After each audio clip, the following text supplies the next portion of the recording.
Hello, everyone. Welcome to my live stream. Hello, everyone. Welcome to my live stream. My name is Celso Garcia, and I'm live from New York City on Facebook, YouTube, Twitch, X, Instagram, and Substack. And in a few minutes, I'll get on TikTok and start streaming from TikTok too, right? Hit the like button, hit the share button, hit every button you can on the screen, except don't hit the delete button, right? Don't delete me.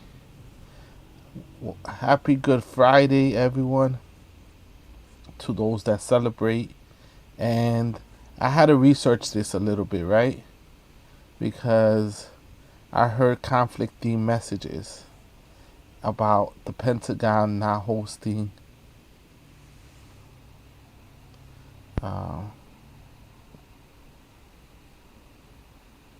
services for Catholics. And I had to research it, and they were saying, oh, the reporter got it wrong. The reporter got it wrong. But the reporter did not get it wrong, right? I did a little bit of research, and so this is what happened. A Huffington Post reporter reported that they got an email from a Pentagon employee that was upset, and it said, the Pentagon today invited more than 3,500 employees to attend a Good Friday service at its in-house chapel, except it's only for Protestants, not Catholics. In other words,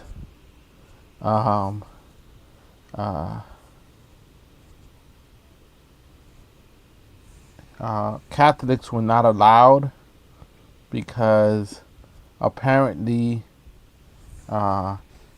Catholics and Protestants have different ways of doing things, right? As a Catholic, I understand this little nuance, right?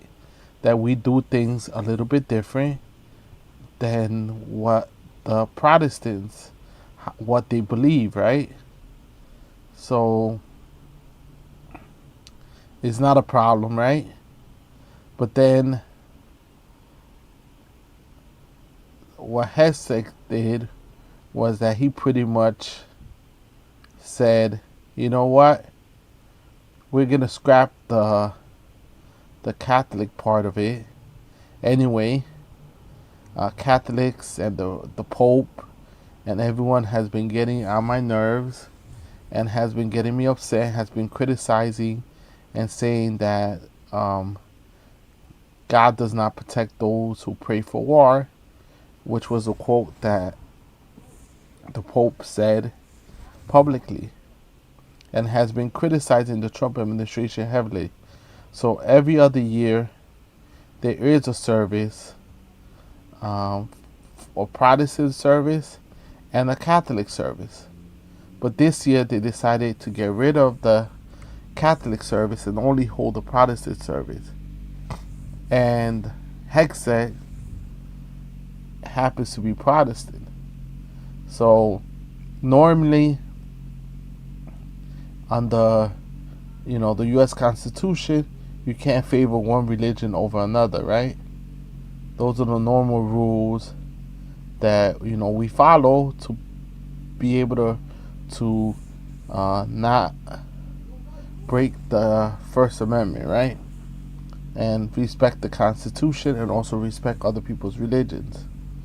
But in this instance, they decided to go ahead and break this rule. And how I know that this rule was something they followed before, the internet does not lie, right? They act like you cannot research things. It's so easy to research compared to the old days, right? Before, you had index cards, you had to look it up in books. It took a lot of energy and a lot of effort to research anything that you were looking for. Now it's a lot easier. Now it's way easier with the internet. You could research things faster than what than normal, right? So what I did was I researched Catholic services in the Pentagon. And what I came up with was a plethora of sources, right? I found a lot of sources that show the opposite, right? So it seems to be that the Pentagon or Pete Hegseth is not telling us the truth, right? Are you surprised? Are you shocked? So I found this and many other references. This is a Good Friday celebration where inside the church or the chapel they had Protestant, and then in the outside they had the Good Friday celebration for Catholics, right? So it was a mix, just to respect both religions. So you're gonna tell me that they really got the Pope, the church, the bishops really got Hegseth pissed off, and they pretty much broke the Constitution and broke the separation of church and state by only allowing one religion to be represented, right? In this celebration, right? And I understand that people are warmongers. They love war. They love all types of bad. But we have an obligation as Catholics to speak the truth and say things the way they are, right? We have that obligation, right? Especially on a day like this. We have the obligation just to speak the truth and not to hide the truth, right? We call it the way it is. And is the Catholic Church perfect? No, it's not. Has there been scandals? Yes, they have, right? And those scandals have happened because of people hiding the truth and not meeting their obligation of speaking the truth, right? And so do me a favor, hit the like, hit the share button, hit the follow button, hit the subscribe button on all the channels. And so when now they're calling out the reporter and saying she doesn't know anything what she's talking about, that it was irresponsible of her to spread this rumor and report this. And so it seems that she was correct. It seems that she was very correct on how she reported this. Catholic Mass was excluded on Good Friday, and I'm just speculating now. It might be because the Pope and the bishops and everyone got the White House pissed off and got Hegseth pissed off for speaking up for the speaking up against war, speaking up against for migrants and immigrants, for speaking up for abuses, and for not allowing masses or for people to receive pastoral services in detention, right? Because Catholics were also banned from doing Mass in Broadview, right? Detention center, and many other detention centers, as but it was never done before. So this is shocking because, as you know, the first people that the um, the fascists went after, and the first people they went after were the priests, and they went after the universities. They went after all these groups, right? They went after the groups that they thought were a challenge or would challenge their views of the world, right? And Hegseth has been pretty much um, lambasting and speaking horribly of Catholics, right?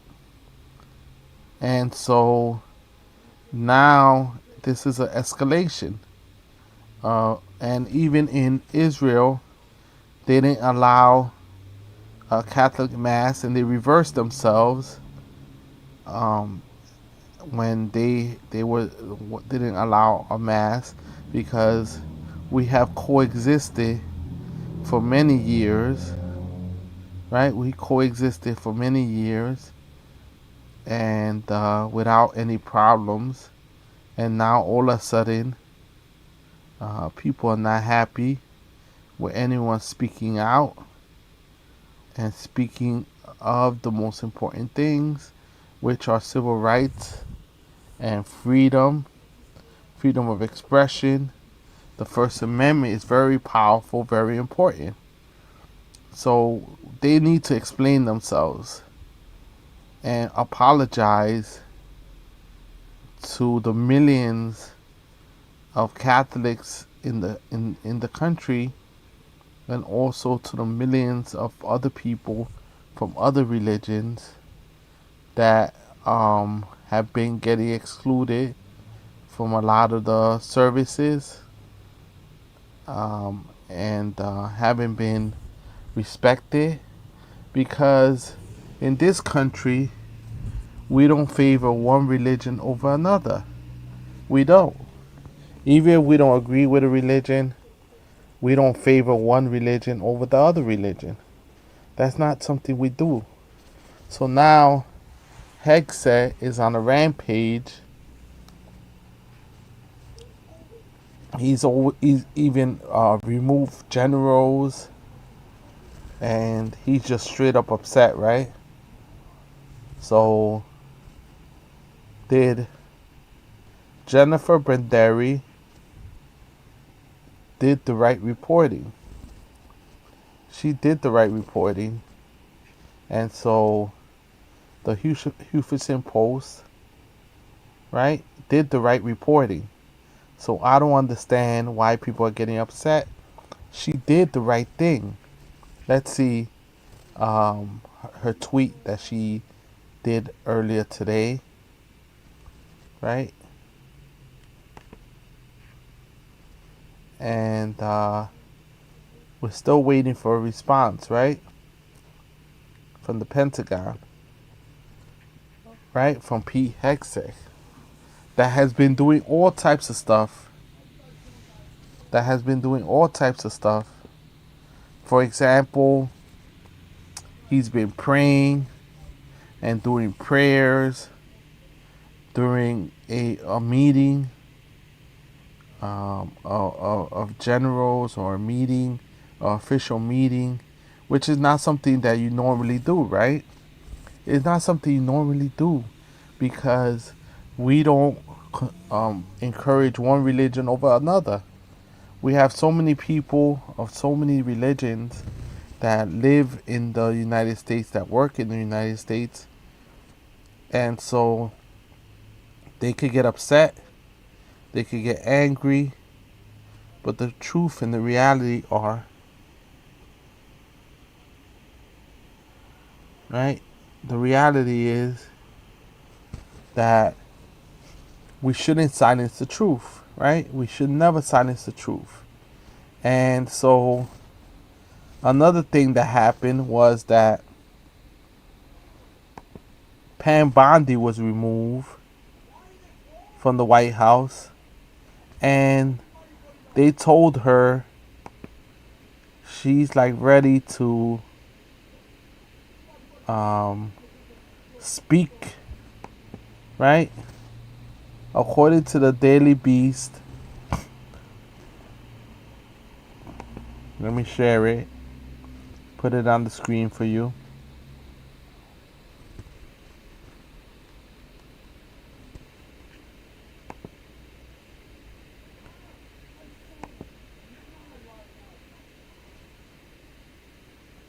They started to, so according to the Daily Beast, Pam Bondi was temporarily forbidden by the White House from doing Fox News interviews. At the height of the public outrage over the Epstein files, CNN reports Todd Blanche, her deputy who has now taken over the job after her firing this week, was tasked with handling public messaging while her own performance was under scrutiny. Her tenure as Attorney General was never fully recovered from a primetime flub in her first month on the job, in which she told Fox News that a client list of Jeffrey Epstein was sitting on my desk right now, according to the report. The statement, hugely popular among Trump's base at the time, aged like milk. The Justice Department and FBI wrote in a joint memo in July that no client list existed, that there was no evidence Epstein blackmailed high-profile associates, and that evidence pointed to Epstein taking his own life. The memo contradicted Bondi's promise to deliver answers about Epstein's clients, which she told Fox months earlier. Americans have a right to know. The issue of the Epstein files would explode shortly after, fracturing the MAGA base and leading to immense pressure on lawmakers to pass legislation that ordered the files released. Others in the Trump administration immediately spotted an issue with Bondi's doomed Fox appearance on February 21, 2025, and that misstep only spiraled out of control after Congress passed the law mandating the release of the files. So Trump has prohibited her from speaking about the Epstein files in public, and pretty much he never forgave her for that, and he's been speaking badly about her for her flub, right?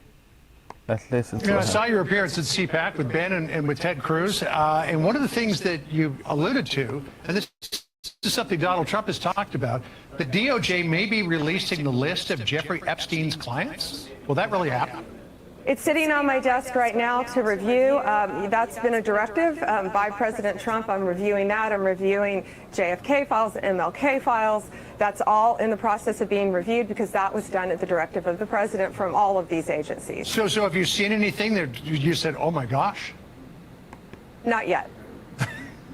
Okay. Well, we'll check back with you. Madam Attorney General, Pam. Oh man, she just implicated Trump big time, right? Trump was fuming. He's been fuming for a long time.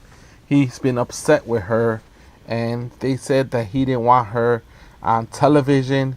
He didn't want her handling any of his matters. And Hegseth has been flubbing and doing bad things, and he is leading a purge of leaders at the Pentagon. He's getting rid of a whole bunch of leaders. He doesn't want to hear it. He called this a holy war. What's happening now? He called it a holy war. And so, what are we supposed to do as a country when we have bold-headed people that feel that no one is allowed to speak the truth, right? Not even his own cabinet members are allowed to speak the truth and say it the way it is, right? So if you are a person that believe in the truth and believe in justice and believe in liberty and believe in fairness across the board, you wouldn't want to be watching this, right? And Now he just pissed off a whole group of people, which are Catholics, insulting us. Yes, I'm Catholic, but I'm not saying that I don't love every religion. I love every religion, no matter what your religion is. But it was just a big insult to hear this once again, not allowing for us to participate because of our religion, right? The employees in the Pentagon, right? So Pam Bondi spoke her truth, and she's been offered private employment supposedly, but a lot of people, including Alexandria Ocasio-Cortez, said, don't think that because you're not the Attorney General anymore, don't think that you don't have to answer to congressional inquiries. Don't think you don't have to testify, right? So let me put this up right here. This was Alexandria Ocasio-Cortez response to Pam Bondi being fired. She put Pam Bondi on notice, and she said,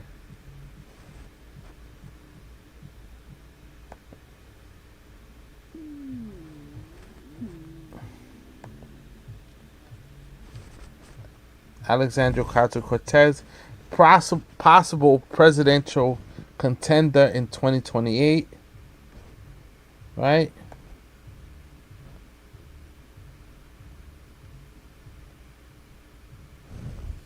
That's nice. Still doesn't get her out of testifying to Congress about Epstein. We must also investigate the continued breaking of the law around the DOJ still hiding Epstein files from the public. Breaking: President Trump has fired Attorney General Pam Bondi, a senior administration official and a source familiar with the matter tells NBC News. Right? And so they're saying, you saw the files and you're going to have to testify. You can't hide anymore. And this is worrying because now Trump has a disgruntled person that saw the files, was all over it. She was a loyalist to Trump, but now she's angry and she's upset. Reports say that she begged for her job and begged him to give him a chance, and has been lobbying him and has been getting people, the chief of staff of the White House, to speak to Trump and try to convince President Trump not to fire her. So it's just a big mess, right? It's just a big mess, and we don't know what to do with these people that are possibly not telling the American people the truth, right? So do you agree with AOC that she's going to have to testify and tell people why she said one thing publicly and why she said something else privately, right? Why does she have two different stories?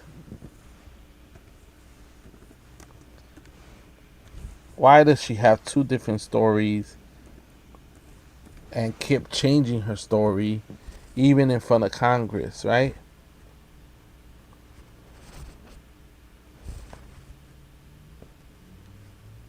So let's listen. Of your review of the Epstein files. So just to clarify, is the public going to...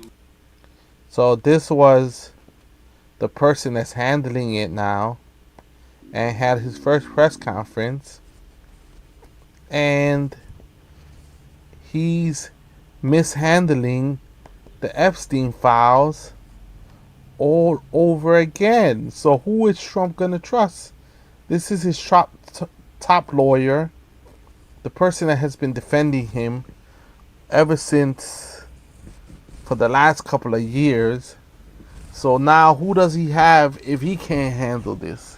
If he's been handling all his legal matters, this was Trump's personal lawyer, loyalist to Trump, is now handling the Epstein files.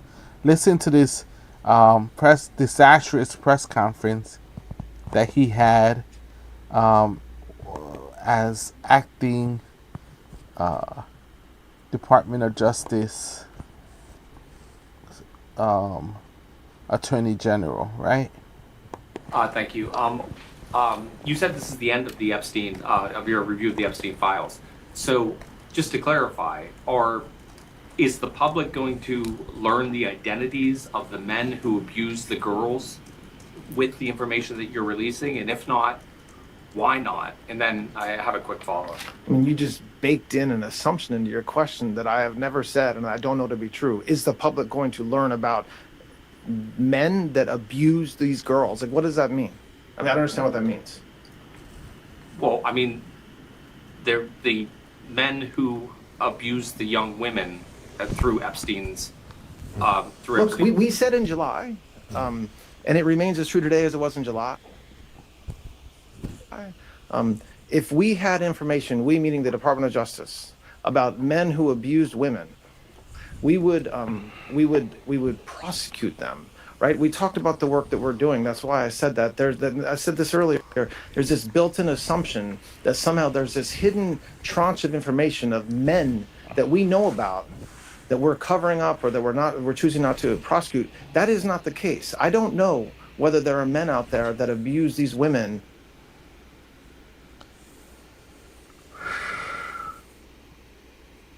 We've seen what they have, right? And we see that a lot of the men were not prosecuted. So he's saying, I don't know. I don't know if anything's going to happen. There's no such thing. Now, he just made it worse, right?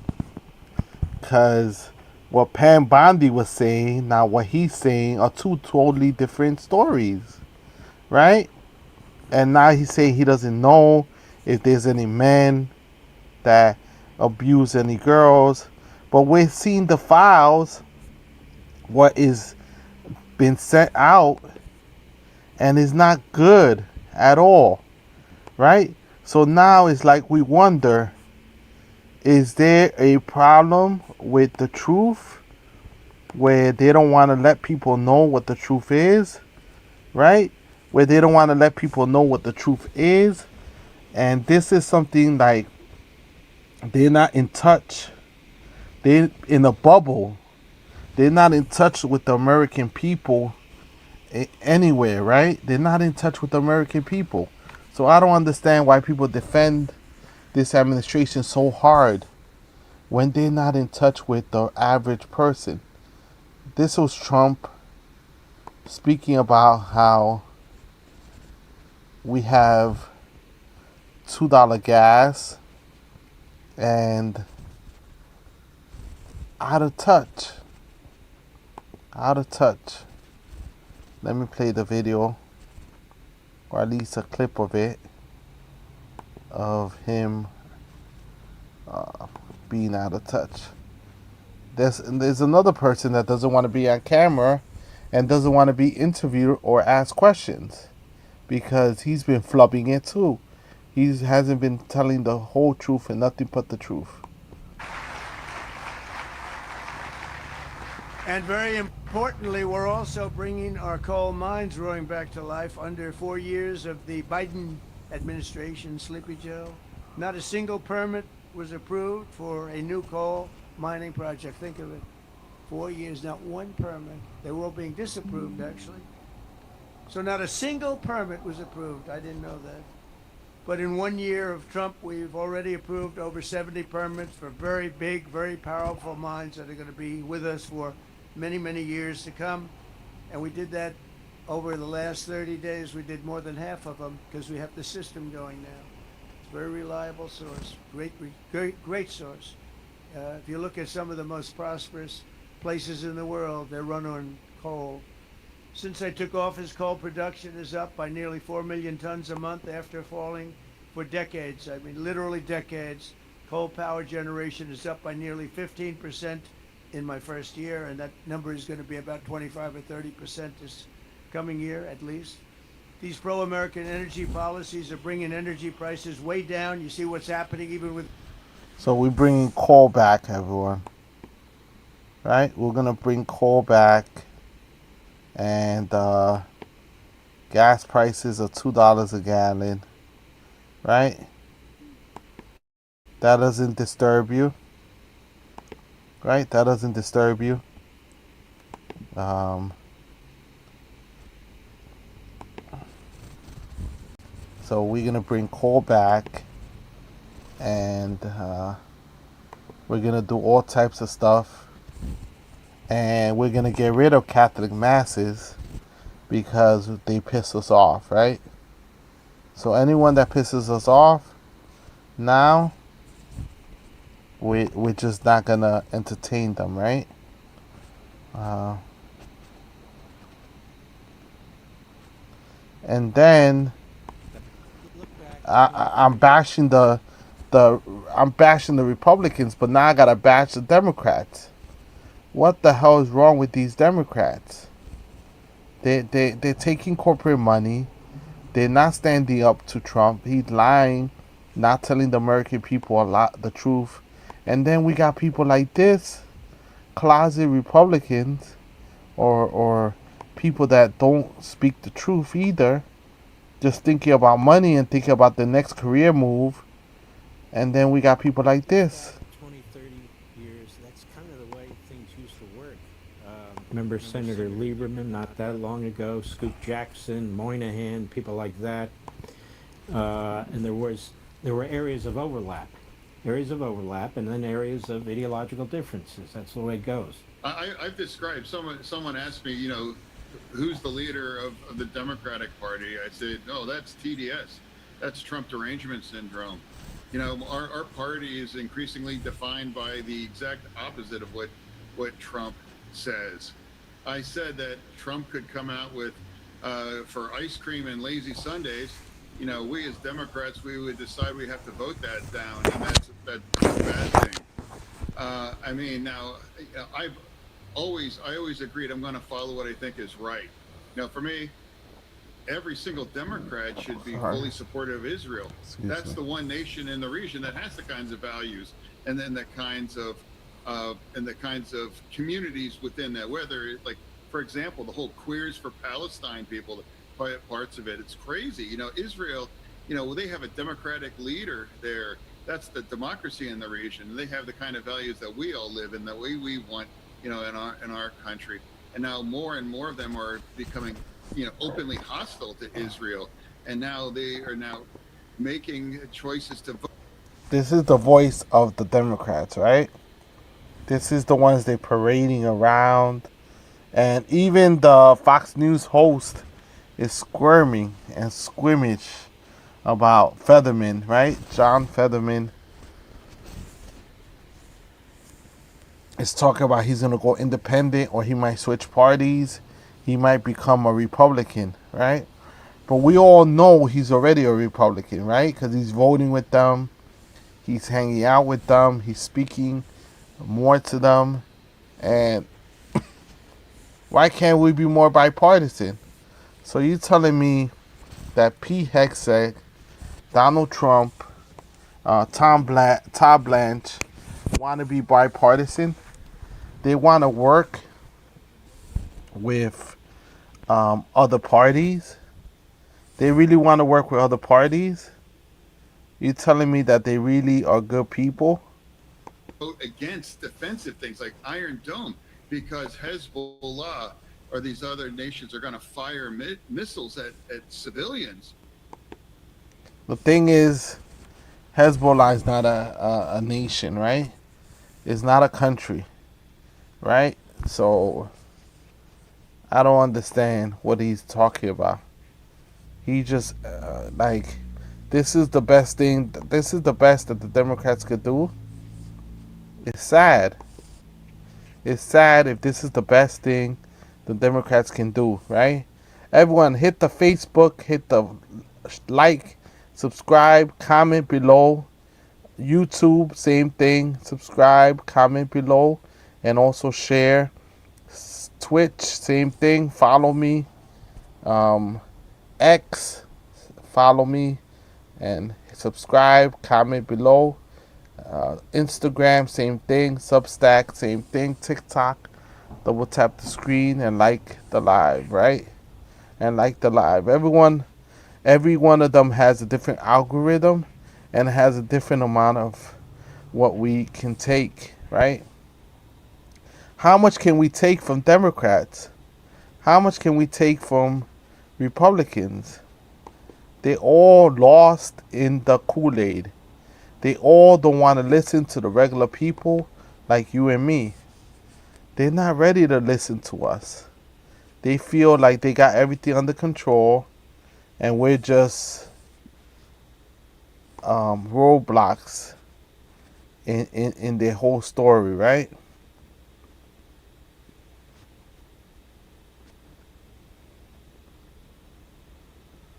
Oh man.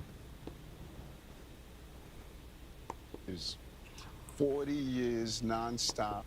There goes another fake Democratic Republican, right? Wow, what's going on with these Democrats that are Republicans that don't stand up to the powers to be? Here goes another one. Former mayor of New York City, Eric Adams, being interviewed by Fox News. Really? How has life been for you as a private citizen now? Oh, it's really difficult to really absorb that I've been doing this for 40 years. 40 years nonstop, 12-hour days. How has life been for you as a private citizen now? Oh, it's really difficult to really absorb that I've been doing this for 40 years. 40 years nonstop, 12-hour days, just hearing concerns of people.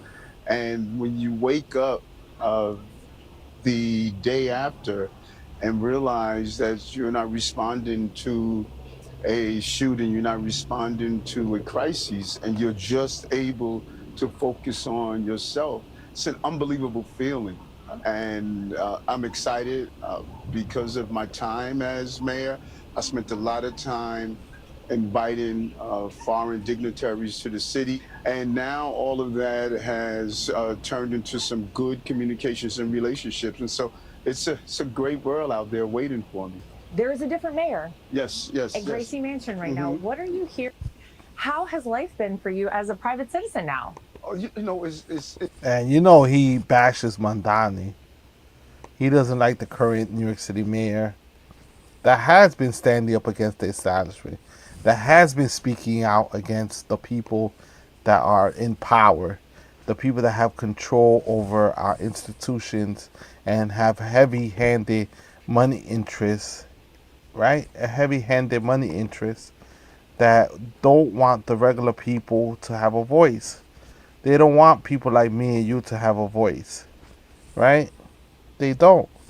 Because when we have a voice, we don't have a voice, right?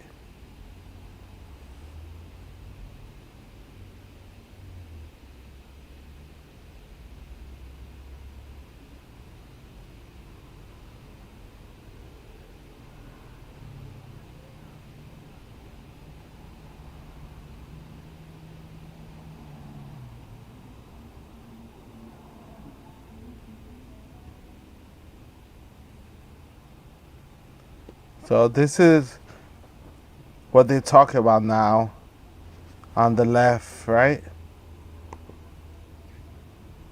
They're attacking Hassan Piker because of his dog, right? His dog. And a fucking anger for like something that is just so routine, so silly, such a first world problem. But it is emblematic of all of America's much more consequential violence. Okay?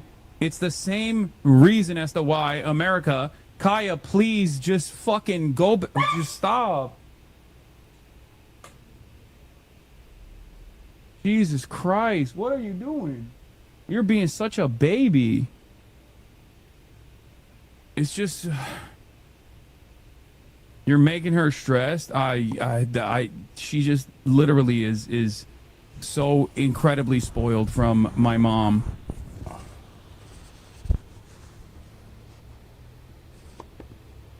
So, I mean, they're criticizing him because I guess he I put a hate shock this fucking collar. country so much. So they're saying that he's not representative of Democrats. He's dangerous. He's toxic. He's going to bring down the Democratic Party, and no one's going to vote for the Democrats if they use him as the voice of the Democratic Party. And so, who should be the voice of the Democratic Party? If he can't be the voice, Hassan Piker, who's going to be the voice for the Democratic Party? Is it going to be AOC? Let's see. It might be AOC, right? She might be the voice of the left, right? She might be the voice of the country, or what? The voice of reason. Is she gonna be the voice of reason? Let's see. Let's hear her interview. And let's see. Is she gonna be the voice of reason? What do you think, people? AOC for president? Talk about the chaos that he's trying to uncork and the division he's trying to create. I guess my question for you is, if you think he's doing that, why do you think he's doing that? What do you think is the strategy, if there is one?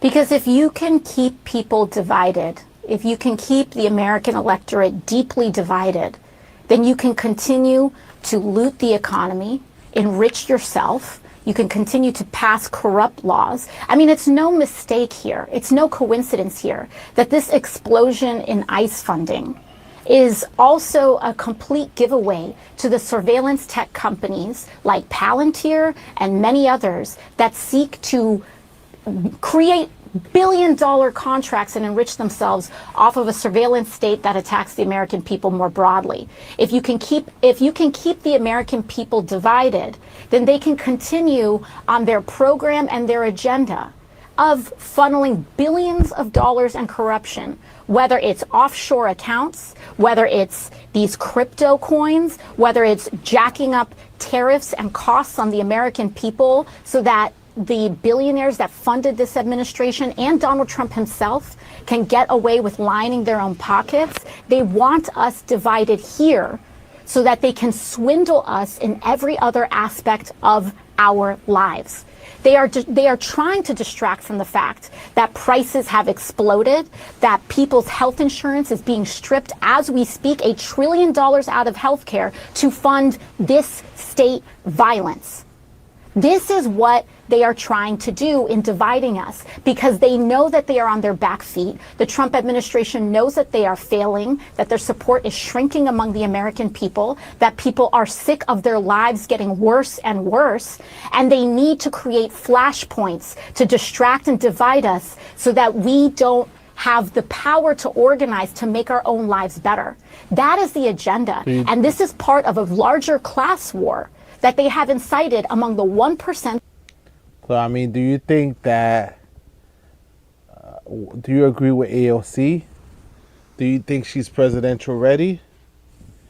Or do you think that she'll challenge Schumer in 2028? I mean, the Democrats are counting on the midterms to stand up for the people. But now they got to stand up, right? Now is the time that they got to rise up and stand up for the people. The only person I see standing up for the people is AOC. Bernie Sanders.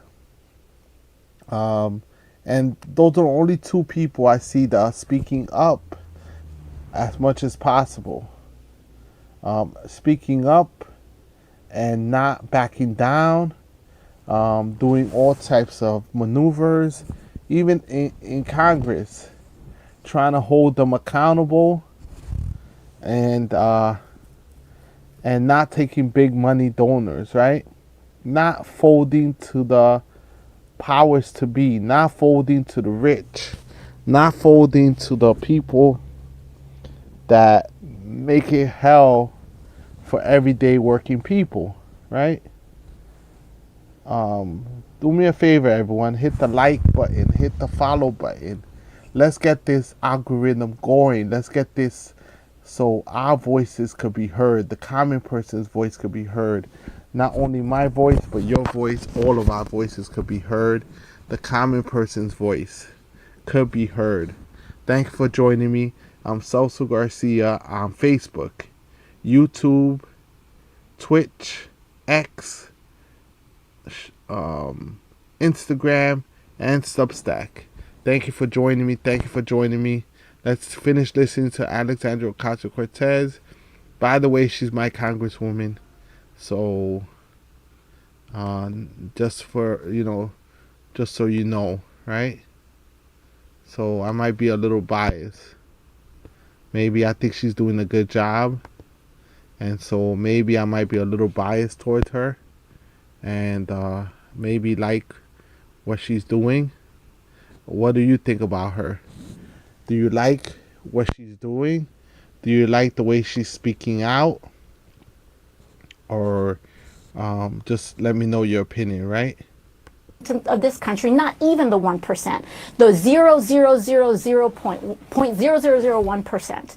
And this is the strategy of a class war, point just like right out of the textbook, to divide us along these lines so that they can continue to erode our quality of life, our care, and continue to have to work longer and longer hours to afford less and less in our lives.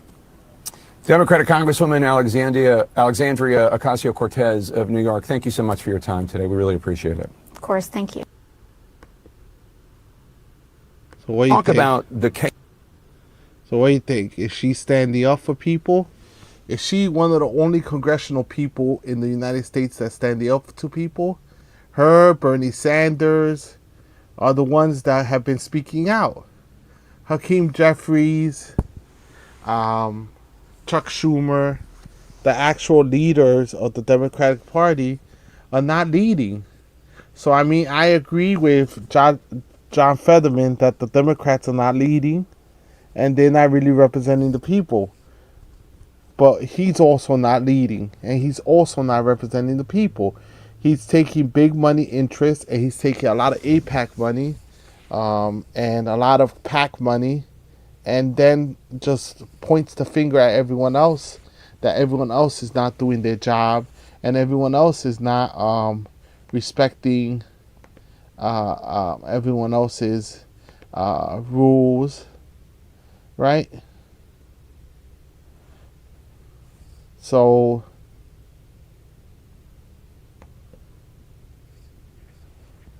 let's listen to,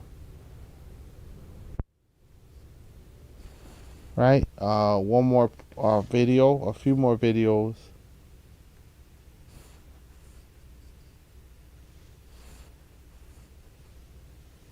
Okay, give me 1 second. All right, so Levitt was pressed. Levitt, they say, is going to be the next one to go, right? They're pressing her. Donald Trump embarrassed her by saying that she's making him look bad. Her advice has been not the best. So let's see what Jack Cocciarella says about it. I could show a clip that embodies what actual journalism looks like, what actual pushback against the fascists in office looks like, and unfortunately, it's not coming from a reporter, but what does make me feel good is that it is coming from a student who went up to Carolyn Levitt, who was sitting next to Erica Kirk, her evil twin, which is kind of weird, by the way, at a Turning Point USA event, stood her down and asked why she continues to lie about the one thing Donald Trump wants to attack the most right now, and that is voting. And Carolyn Levitt's response, it was angry, it was bad, she kind of fell apart, and of course she did. She is a bad liar. It's her job, but she's bad at it. We are going to get into that video, the student confronting, of course, Carolyn Levitt's nonsense and her lies. But before we get to the lies, I want to get to the truth of the question that the student was asking, and it was broken down by, of course, Jessica Tarlov, who I talked to earlier today, calling out Donald Trump's SAVE Act before we get to Levitt's bad defense. Well, it's very easy to be against the Save America Act. Lisa Murkowski and Tom Tillis are against the Save America Act, and it sounds like, to some degree, Joey Jones actually is in the way that it's being represented right now. And Dana is right that Republicans should take what I would say a quasi-W, I guess, what they'll get out of this win when they have a vote on it and move on to other things, because this thing is absolutely dead in the water. And Joey was the only one who actually used the correct term in talking about how this was a proof of citizenship bill, not a voter ID bill. If it was a voter ID bill, I think you could get a lot of Democrats to talk to you about it. Jim Clyburn has been out there saying he's for it. But when you talk about proof of citizenship, that comes one of two ways. So first, a passport, which only 50% of Americans have. It costs $165 to get a passport. And it's a majority of Democrats who have it, not Republicans. Then you go to the birth certificate. I'm glad you had them in your house. I can say from my own experience, and I live very close to my mother, when I went to get my real ID, I'm someone who has 2 middle names. I haven't even changed my last name when I got married. I had to go back. I had to leave 2 times and come back to have the right identification to be able to get my real ID, because some of my IDs said Jessica Brooke Tarlov, some said Jessica Brooke Roberts Tarlov, some just... And that's the plan, right? Because when people show up to vote, their voter registration is not going to match their ID. And so it's going to be too late if they show up to vote the day of, or, you know, or they do a mail-in vote, then their vote is going to be rejected. If they get rid of mail-in ballots, the person is going to have to show up in person, and then they are going to show their ID. They're going to have their pre-marriage name, right? And they have their surname that's different from their voter registration, and so they're going to be turned away because they don't have the right ID to be able to vote. And that's the whole thing that Donald Trump knows, that possibly, one, a lot of women were upset about Roe versus Wade being overturned. 2, a lot of women are upset about the Epstein files and how they were released, and the investigations, and the possible abuse of minors, and him knowing about it, or him engaging in that abuse, according to accusations and allegations that were contained in the report. So he really feels that women would not want to vote for him, and he didn't do as well with women. So if he finds a way for them not to be able to vote, that would improve the odds of the Republican candidate in the presidential election will win. And also the midterms, they will actually win in the midterms because women won't be able to vote, right? So that's a way to steal the election, like they say. Said Jessica Tarlov, and that wasn't good enough. That's a great story. Well, it's a real experience. That's cute. But I know, but the point is that's it's not. And I didn't that's interrupt the problem you, with even though you bureaucracy. Fine. Who runs that? So doge it, but also doge this bill. There is an opportunity for Democrats to get out there and to own this in their own way, to say this is what a real voter ID bill should look like, where you accept a number of different kinds of IDs, where tribal IDs count, because the way that the Save America Act is formulated, you need a tribal ID that actually has a date on it, and majority of them don't. Then you say we're for automatic voter registration, and that also that Election Day is a national holiday, because you want to make it easier for people to vote, not harder. Now you have There are ideas. some on it.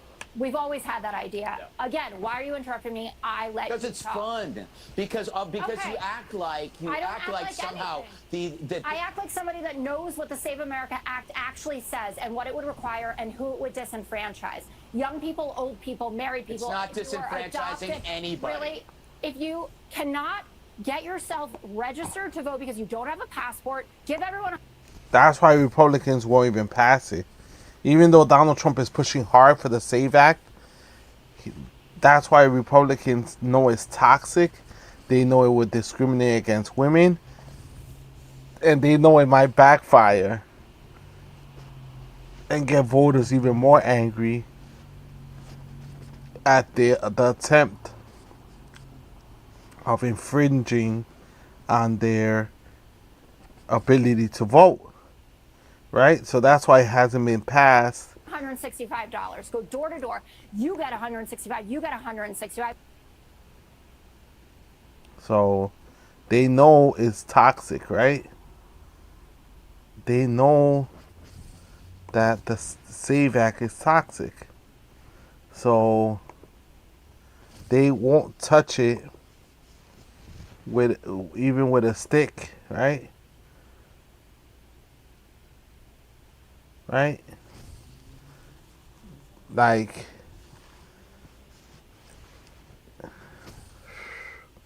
that was tense, right? Tense. The student grilled her. She was upset. They couldn't stop her.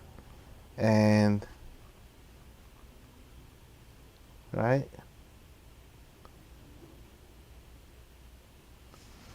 So, Senator Rick Scott thought he was going to be funny, right?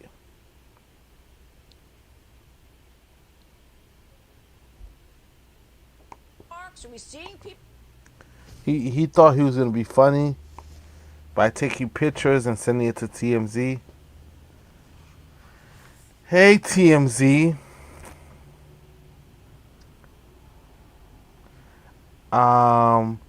Yes, I'm at Disney with my grandkids. Should we be in DC? Yes, but I don't get to make that decision.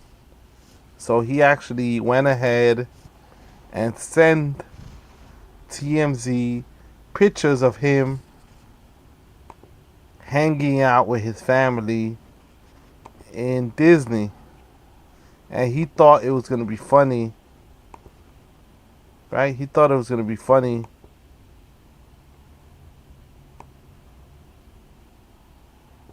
Cut off their streaming services. Of course, that's what we heard from Netflix last week on its earnings report.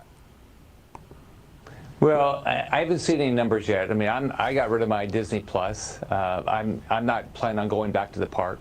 But these companies, it doesn't make any sense. They'll sit here and they'll criticize us in America, but then they'll go to China and they'll allow. It's okay that China puts 1 million people in prison for their religion, takes away the basic rights of Hong Kong citizens, and they'll be glad. Delta will be glad to fly in there and say they're hello. Promote China. Disney will go out and do business in China, say nothing over there. But then they want to criticize us for doing logical things. Children should not be taught about sex in school. It's pretty basic. I think everybody should agree on that. Can you tell us about the backdrop in terms of the economy right now? So, are we seeing fewer people go to these theme parks? Are we seeing people? So he criticized Disney and said he wasn't ever going to go back to Disney. And guess what? The first thing he does when he's on vacation is, hey, TMZ, yes, I'm at Disney with my grandkids. Should we be in DC? Yes, but I don't get to make that decision. So he pretty much thought it would be funny and fun to say, hey, look, during a partial government shutdown where workers are not getting paid, I'm going to go to Disney with the family. And I'm going to take a picture of it. I'm going to take a picture of me being in Disney World and not caring that the world is falling apart. Right? Not caring that the world is falling apart. Right? And it got 3.1 million views. Right?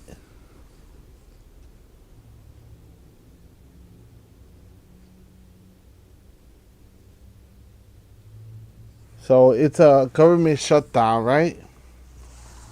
And so Tim Scott is in Disney World during the government shutdown. And he says it's not up to him to decide. What do you think? Is it up to him?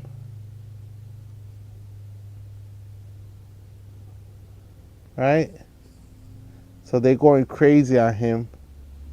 They're attacking him for going to Disney, going on vacation, right? So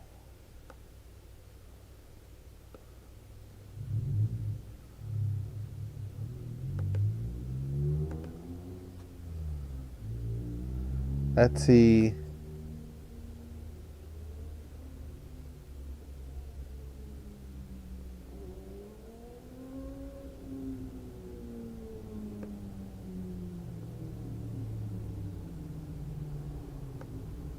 Right now, but So let's see. So do Republicans have buyer's remorse? Do they feel upset that they voted for Donald Trump? Do they have buyer's remorse? That's the question. I was pleased to see the types of questions that we heard from the Supreme Court justices, especially those that we have called our uber conservative 6 that we have on the bench right now. But really fundamentally, I was saying this morning to our dear friend Jen Rubin at the Contrarian, I was like, they should never have taken this case in the first place. I think that you give Trump a lot of credibility in some of the crazy moves that he does, like this attack by way of executive order on day 1 of Trump term 2.0, when you take these types of cases. Now, if, and I'm holding out hope based upon what I heard yesterday, Scott, we get a very strong smackdown opinion from SCOTUS that basically says to Donald Trump, check your executive power at the door, maybe that would have been the utility of this exercise. But I think the way that SCOTUS is now furiously backpedaling, I think they do have buyer's remorse. I think that they understand that they gave him such wide berth that he has now said, thank you for the inch, I'm going to take 100 miles. And now they're trying to reel him back in, as we've seen through a series of decisions that have come out of SCOTUS. But they haven't done us any favors. And I do think that the one thing that I always criticize our Congress and our judiciary is the following. You know, Jamie Raskin actually said this, of course, so much better than me.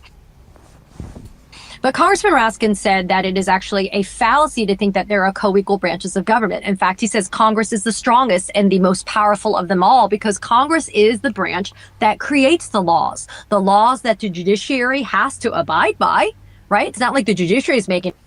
I don't know.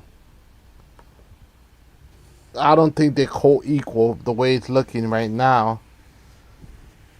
It seems like Donald Trump is doing as he pleases and giving him immunity.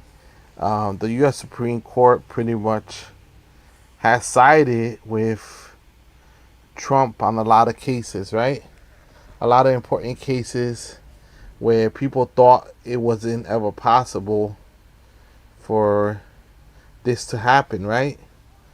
We didn't think it was possible for them to side with him, and they still sided with him. So I don't understand. I don't subscribe to this liberal mentality that our laws are respected and solid. Up their own laws, and that the executive branch and the president actually has to make sure that he, does them as well, and that he protects them and he does right by them. And so when I heard that, I was thinking, okay, that makes sense. And he's a constitutional law scholar, so I should listen to him, Scott. And then I see how much power is ceded by our Congress to the executive. And then I see that the judiciary could have teeth on some of its sanctions and some of its contempt that it's not doing. And so I'm like, you know what? When you have the ability with your lifetime appointments, then you probably should step up and do something about it. But they're still not doing anything about it. They're pretty much letting him slide on a lot of things. And it's not just about Trump, because it's a whole group of people. It's a whole group of people that allow him to do the things that he does. It's not like it's just one person. He has to have the backing of so many people. He has to have the backing of so many people for them to support him, right? So I could respectfully disagree with her opinion. I respectfully disagree with what she has to say, but she's allowed to speak about things how she wants to speak about things, right?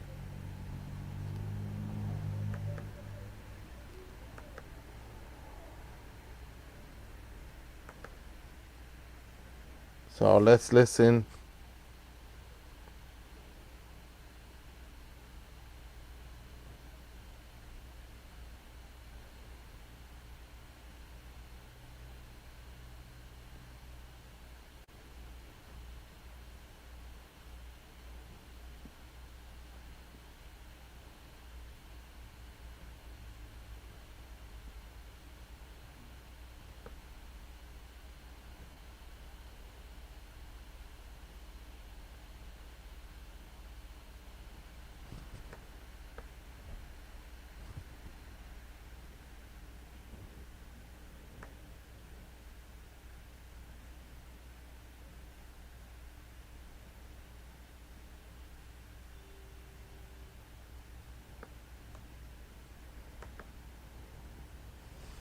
So this is Donald Trump's latest tweet, and I don't know what this means, right?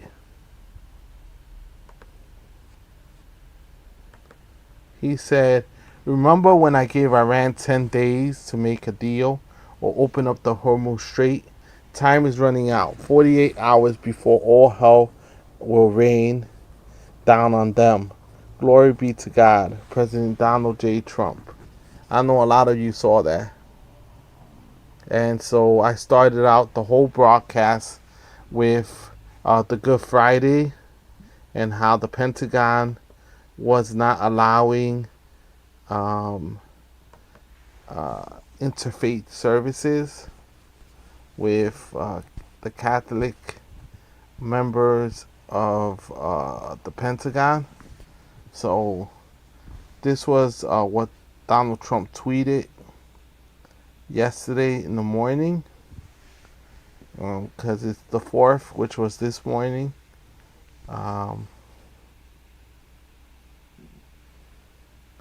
Remember when I gave Iran 10 days to make a deal or open up the Hormuz Strait? Time is running out. 48 hours before all hell will rain down on them. Glory be to God. President Donald J. Trump. Interesting, right? On Good Friday, you talking about war. You talk about escalating war.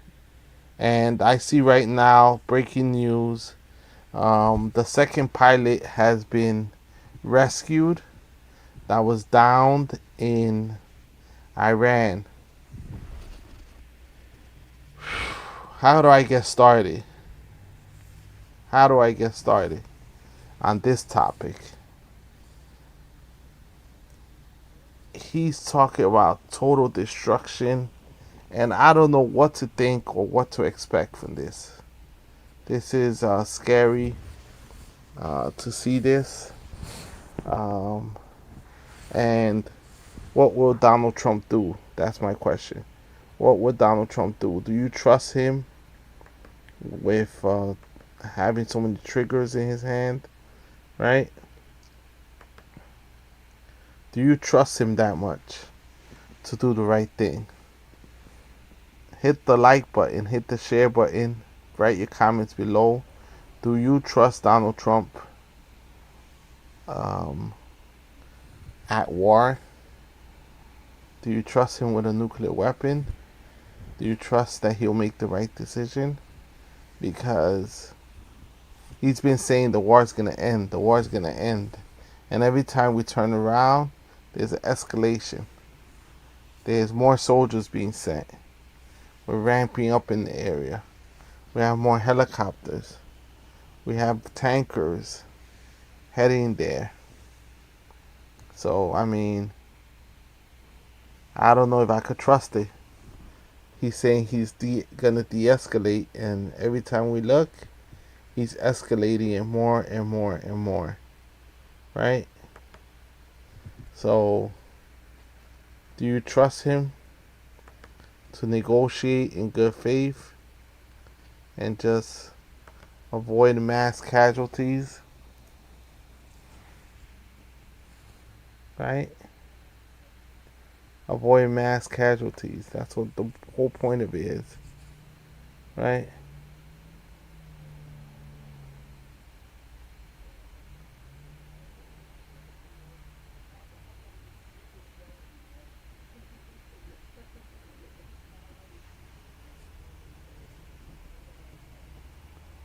Okay.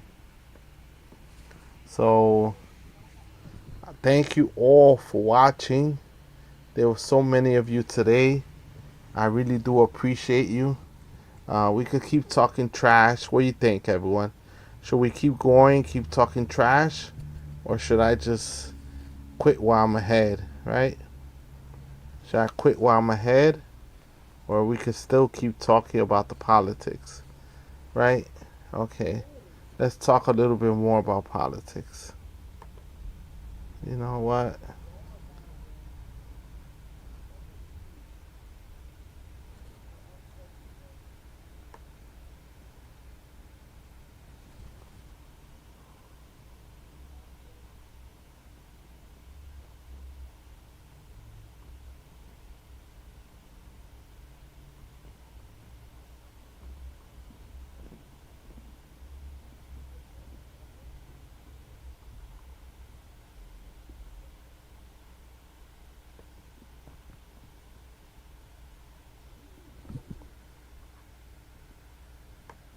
So, do Catholics should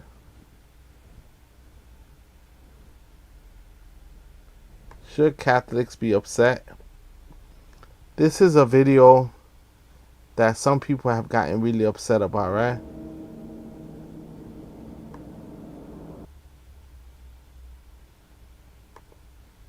You tell me, is it something to be upset about? This is Zohran Mamdani's new video that he released. Should people be upset?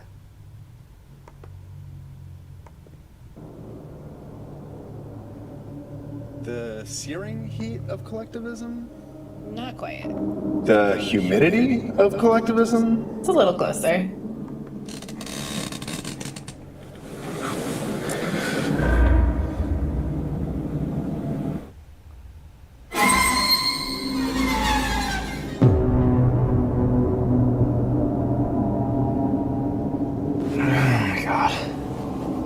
I'm going to the vending machine. Do you want anything? Are you sure you want to go alone? You know he could be out there. I'll take my chances. Listen, I've gotten used to how eerie things can be in City Hall. Yeah, like an untailored single-breasted suit. Bernadette's one-woman musicals. Jeff Colton's hip earring twinkling in the twilight. Even a sleep-deprived Katie Honan. But this is different. Nothing is as scary as that smile. That goddamn smile. We don't go anywhere alone anymore.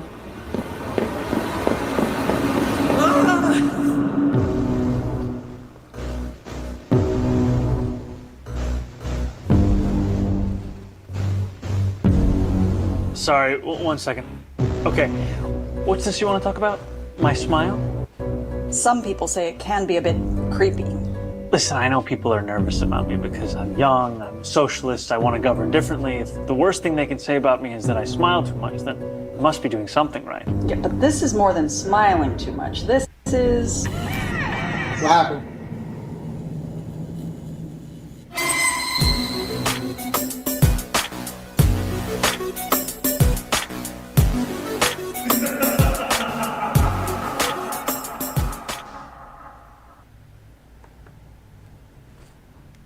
What do you think, everyone? He's spoofing people because they always talk about how he smiled too much, how he's always too happy. What, they want to see a miserable mayor? They want to see a New York City mayor that's upset about everything, that's upset about life, that's angry all the time. They don't like to see somebody that's happy, that's cheerful, that's grateful for being alive. I mean, this is the new mayor of New York City, and he's going to spoof people. He's going to get people angry with his videos and his social media presence, right? He's not going to stop. He's not going to stop making people angry, right? Because his job is to make people happy, but also his job, right? But he also has to have some fun, right? Or what?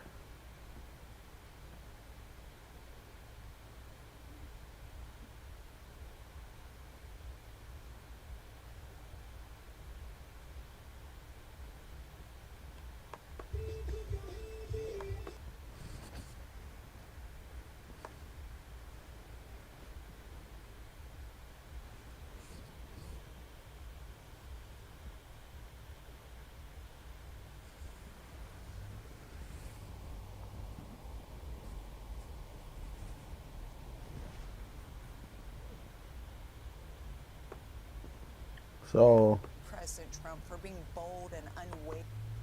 So back to Good Friday stuff and religious stuff.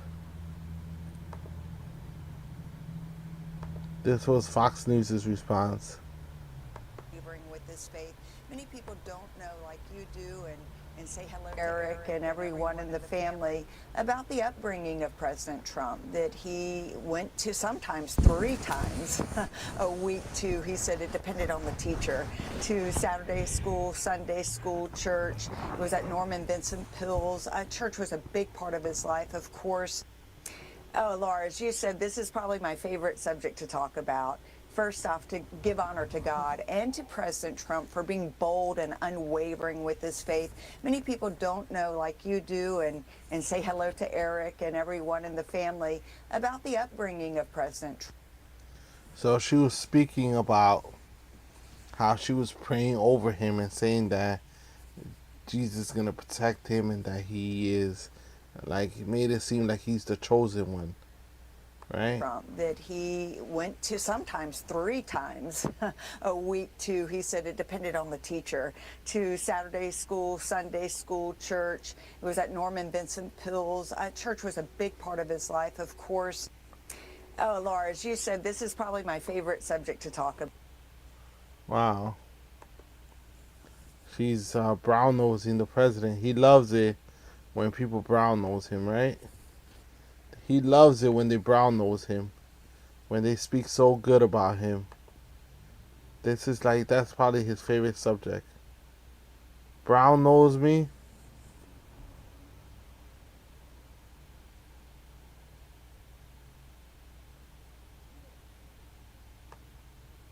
Society, releasing So this is one of the people in Trump's circle giving Trump advice. Let's see what he has to say. It's Christian nationalist pastor Dale Partridge, right? criminals to be repeat offenders, aborting babies by the hundreds of thousands and millions. It's why I really believe that we must, as a nation, repeal the 19th Amendment. The majority of women are not capable of responsible voting. We can see that just even in this video. These are all people that... This is behind the SAVE Act. The majority of women can't do this responsibly. And that's why they want to repeal the SAVE Act. These are the people in Trump's ear. Not repeal, but pass the SAVE Act. That's the reason why they want to pass the SAVE Act, because they feel like women shouldn't have a right to vote, right? And one last thing I want to say. What men are raising these people, right? Whoever you are, whatever father you are, whatever husband you are an utter failure. Okay, men, you must learn to disciple your wives and raise your daughters You to hear not that? be feminists, to be sound in judgment, to have wisdom and understanding, so that we don't have a catastrophe on our hands of people thinking this way.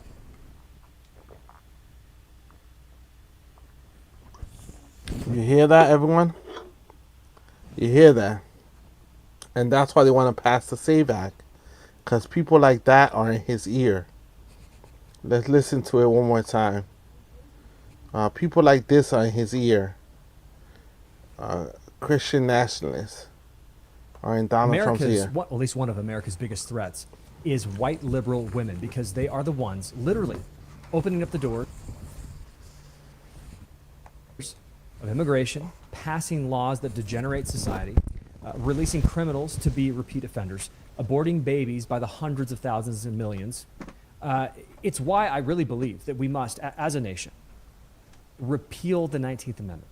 Okay, the majority of women are not capable of responsible voting. We can see that just even in this video. Okay? These are all people that vote. Okay? The majority of women can't do this responsibly. And one last thing I want to say. What men are raising these people, right? Whoever you are, whatever father you are, whatever husband you are an utter failure. Okay, men, you must learn to disciple your wives and raise your daughters to not be feminists, to be sound in judgment, to have wisdom and understanding, so that we don't have a catastrophe on our hands of people thinking this way.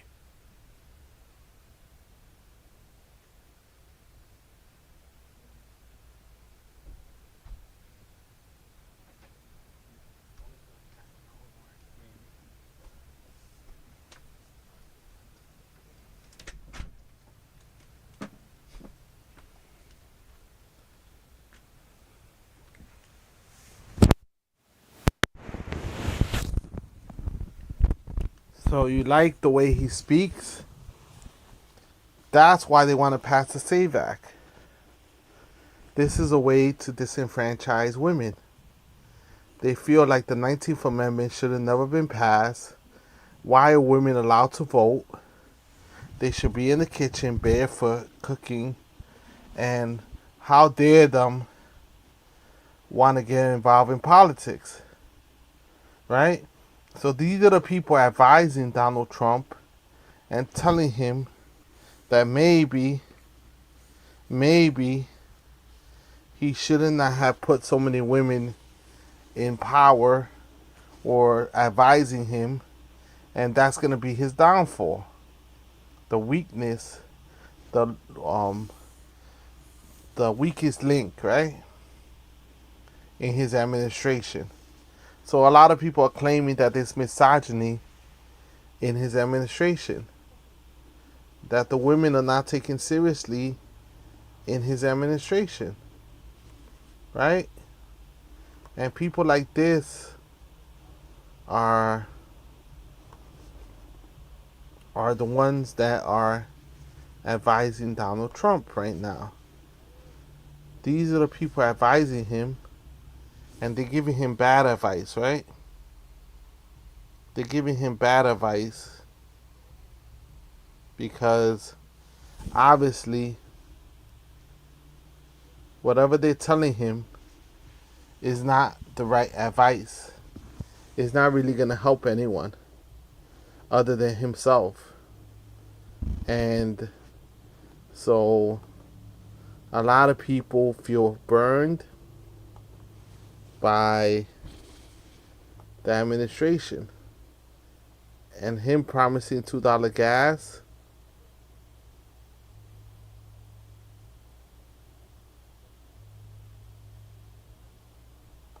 As often as possible. So they're pulling up the old clips on Trump, right?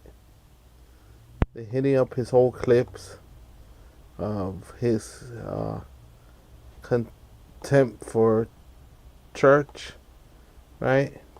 Because I feel cleansed. When we go in church and when I drink my little wine, which is about the only wine I drink, and have my little cracker, I guess that's a form of asking for forgiveness. And I do that as often as possible because I feel cleansed. When we go in church and when I drink my little wine, which is about the only wine I drink, and have my little cracker, I guess that's a form of asking for forgiveness. And I do that as often as possible because I feel cleansed. When we go in church and when I drink my little wine, which is about the only wine I drink, and have my little cracker, I guess that's a form of asking for forgiveness. And I do that as often as possible because I feel cleansed. So talking down to the religions and talking down to people, that was in 2015, right? This is bizarre. And these are the people you want to trust. And then they want to burn Zoran for putting up videos, right?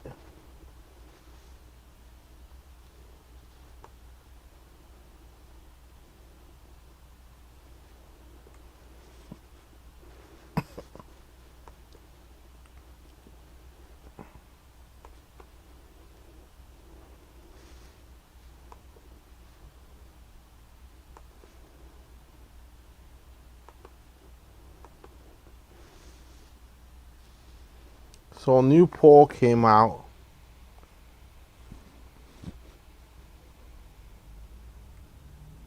Some in his own party. So a new poll came out that some people are saying that all the things that Trump is doing is keeping them up at night, right? The stuff that he's doing is keeping them up at night, right?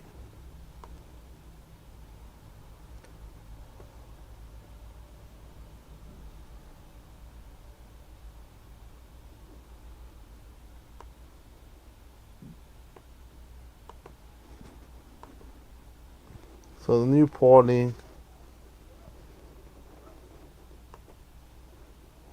criticizing his actions in the Middle East. Despite the pushback, Trump is making it clear that war is his top priority.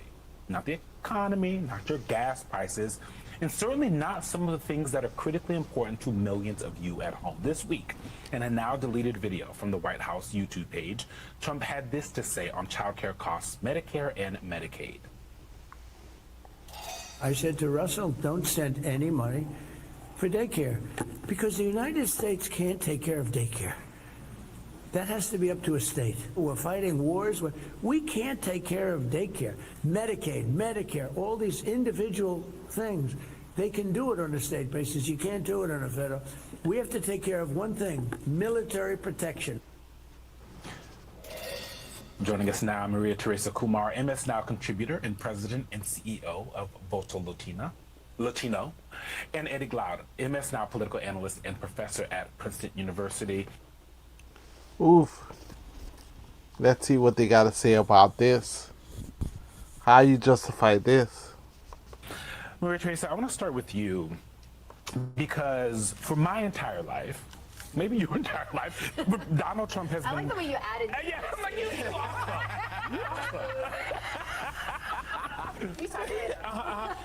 He's been building kind of like this alternate reality, tailored to his own preferences, tailored to his biases, tailored to how he wants the world to be. In business, that's kind of fine, right? Like you can do that because you're running your own business. He's now running this country, and therefore at the top of the heap of running the free world.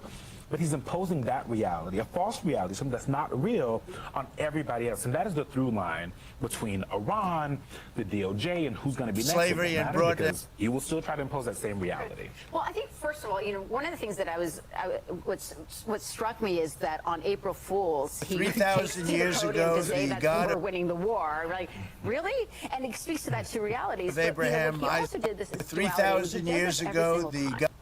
he speaks to one audience, and for those who are watching it live saying, wait a second, he contradicted himself. Right. But what we have to understand is that he's speaking to the other audience that's going to be cut up and spliced on Fox News. And so we have to recognize that he's always speaking on two sides of his mouth, because it's for the base that is very much in this completely different echo chamber. Yeah. And when we recognize that, then every Sunday night he can't sleep, but not. So that's the base, right? Is he betraying his own base? MAGA's upset with him, right? MAGA's upset with him. So MAGA's definitely upset with him. Can't hide it, right?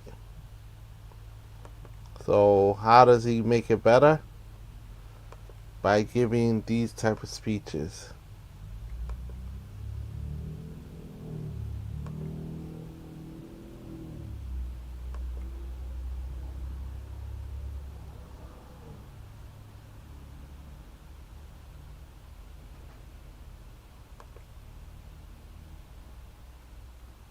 God of Abraham, Isaac, and Jacob delivered the Hold on, let me play it from the beginning.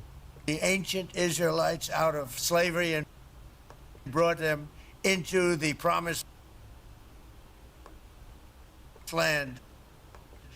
It was an amazing period of time, just like today we have an amazing period of time. 3,000 years ago, the God of Abraham, Isaac, and Jacob delivered the ancient Israelites out of slavery and brought them into the promised land. It was an amazing period of time, just like today we have an amazing period of time. 3,000 years ago, the God of Abraham, Isaac, and Jacob delivered the ancient Israelites out of slavery and brought them into the promised land. It was an amazing period of time, just like today we have an amazing period of time. 3,000 years ago, the God of Abraham. I don't know. What do you think? Controversial?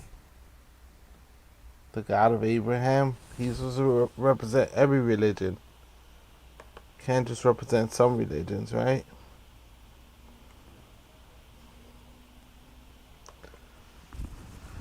So Pete Hegseth purges army chiefs and amid jealousy and MAGA infighting. Right? Fresh reports indicate Pete Hegseth's dismissal of Army Chief of Staff Randy George stems from a bitter rivalry with Army Secretary Dan Driscoll, a key confidant of J.D. Vance, who was previously on the short list to succeed Hegseth. Hegseth removed the Army Chief on Thursday, and amid America's ongoing conflict with Iran, raising significant questions throughout the Senate. The Secretary of War has dismissed over a dozen high-ranking military officers, including Colonel David Butler, senior advisor to Dan Driscoll. So the most prominent people, he's getting rid of them. On April 2nd, an announcement was issued, though Hegseth's aide Sean Parnell posted on X. General Randy A. George will be retiring from his position as the 41st Chief of Staff of the Army, effective immediately. The Department of War is grateful for General George's decades of service to our nation. We wish him well in his retirement. So what's the true story, right? Sometimes people are not willing to do whatever you tell them to do. So they rather retire rather than having to face any nonsense, right? They rather retire and not face so much nonsense. But thank you for streaming with me. Let's make this strong, a strong podcast every night, every day. Hit the follow, hit the share, hit the subscribe button on Facebook, YouTube, Twitch, X, Instagram, and Substack. And also don't forget about TikTok. Old Man Labor or Celso Garcia. And I'll be signing off soon, okay? But make sure you hit the like, subscribe button. Because times are necessitating, or we're needing different times, right? People are sick and tired of the same old status quo. People are sick and tired of things being done the same, right?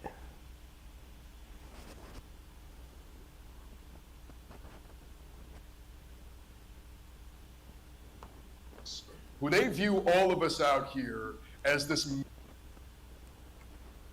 So this is Grand Platinum for Senate, right? Platinum for Senate. Why they hate him so bad is because he makes speeches like this, right? Malleable.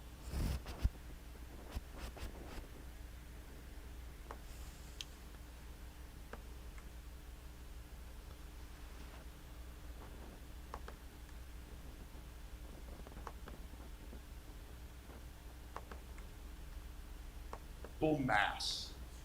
A bunch of people who are just here to be manipulated, messaged to, and tricked.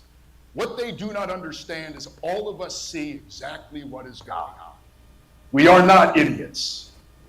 We're not stupid. We see it and we feel it every single day. And here in the state of Maine, the material needs of working people,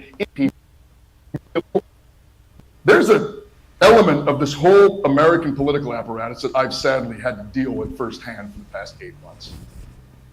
There's an element of these people who claim to be political geniuses, who they view all of us out here as this malleable mass.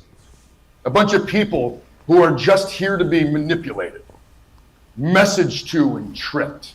What they do not understand is all of us see exactly what is going on. We are not idiots. Exactly. We're not stupid. Exactly. We see it and we feel it every single day. And here in the state of Maine, the material needs of working people is the same, regardless of who you voted for. When the hospital closes, it doesn't matter if it's an R or a D or an I or nothing next to your name. The hospital closed.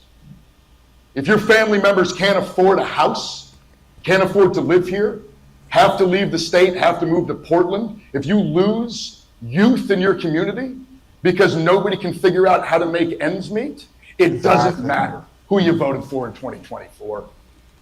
It hits all of us the same. And the only way that we're going to build power back for working people is to recognize that down here in the real world, our material needs are exactly the same. And the people who are exploiting us are exactly the same. Yeah, there's a lot of people trying to exploit the workers and trying to take advantage. And I appreciate you all for joining me. I tend to look at politics a little bit towards the left because I'm poor, I'm not rich. So I want people's material to change, like their whole mentality to change, right? I hope everyone's mentality changes. That's my biggest hope, right? That people's mentality change and that people don't look at the world the way people tell them to look at the world, right?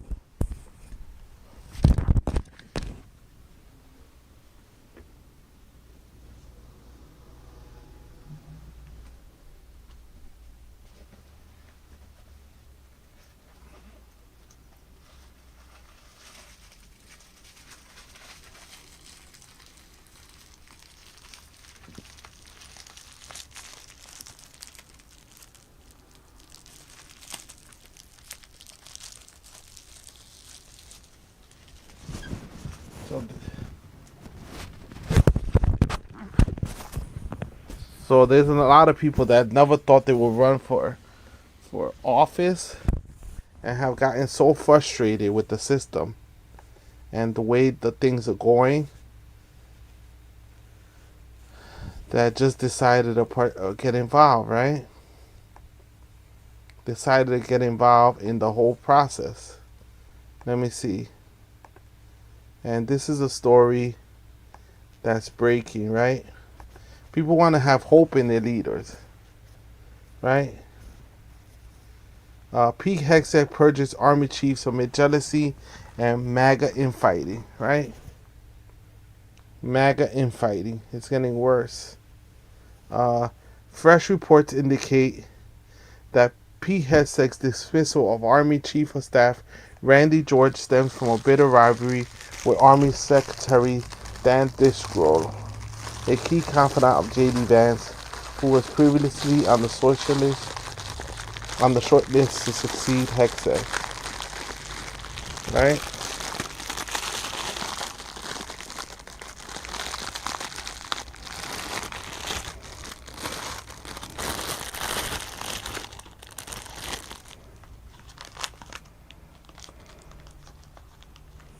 So, Hegseth removed the Army chief on Thursday amid America's ongoing conflict with Iran, raising significant questions throughout his tenure. The Secretary of War has dismissed over a dozen high-ranking military officers, including Colonel David Butler, a senior advisor to Dan Driscoll. Right? This is not the right time to do that.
This is a good summary.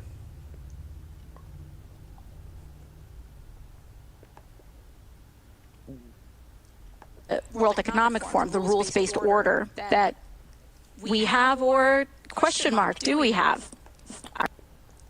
This is a moment where we are seeing our presidential administration tear apart the transatlantic partnership, rip up every democratic norm, and, you know, really calling into question, as was mentioned by David Carney at the World Economic Forum, the rules-based order that we have, or question mark, do we have? And so I think one of the reasons why, not just myself, but many of our colleagues here, in fact, Democrats, many Democrats that are here as well, is because we want to tell a larger story, that what is happening is indeed very grave. And we are in a new era, domestically and globally.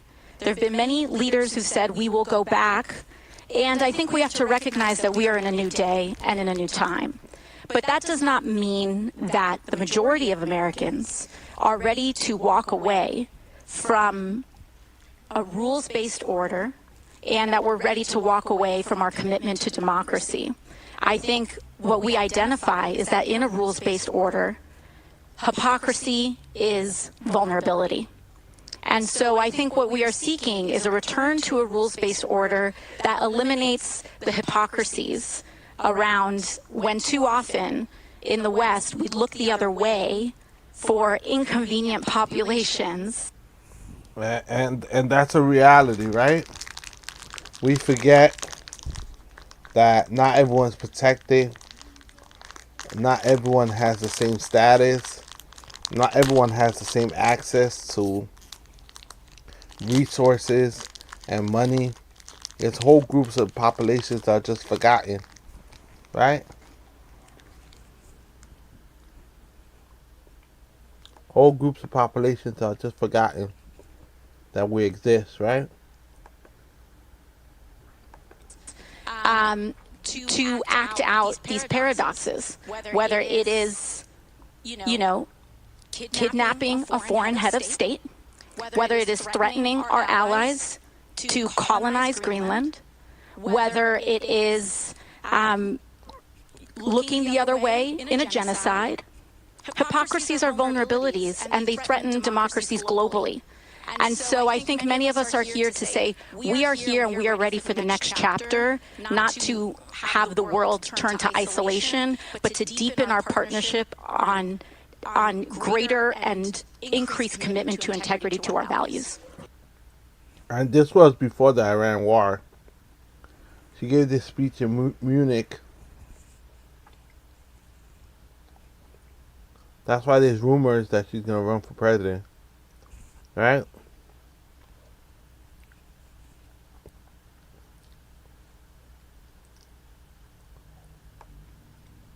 Usually presidential candidates go to Munich. Right?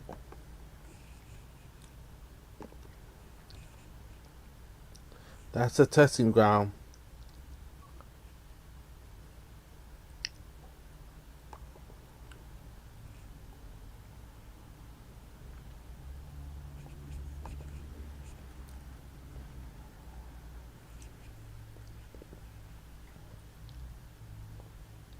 And then, and these are the Democrats and Republicans are the ones that say they believe in freedom. Let's see. Let's listen to them. Both sides of the aisle. And Senator John Fetterman, but first, you may not know it from our media, but this war effort against Iran, I call it a peace mission, is going incredibly well.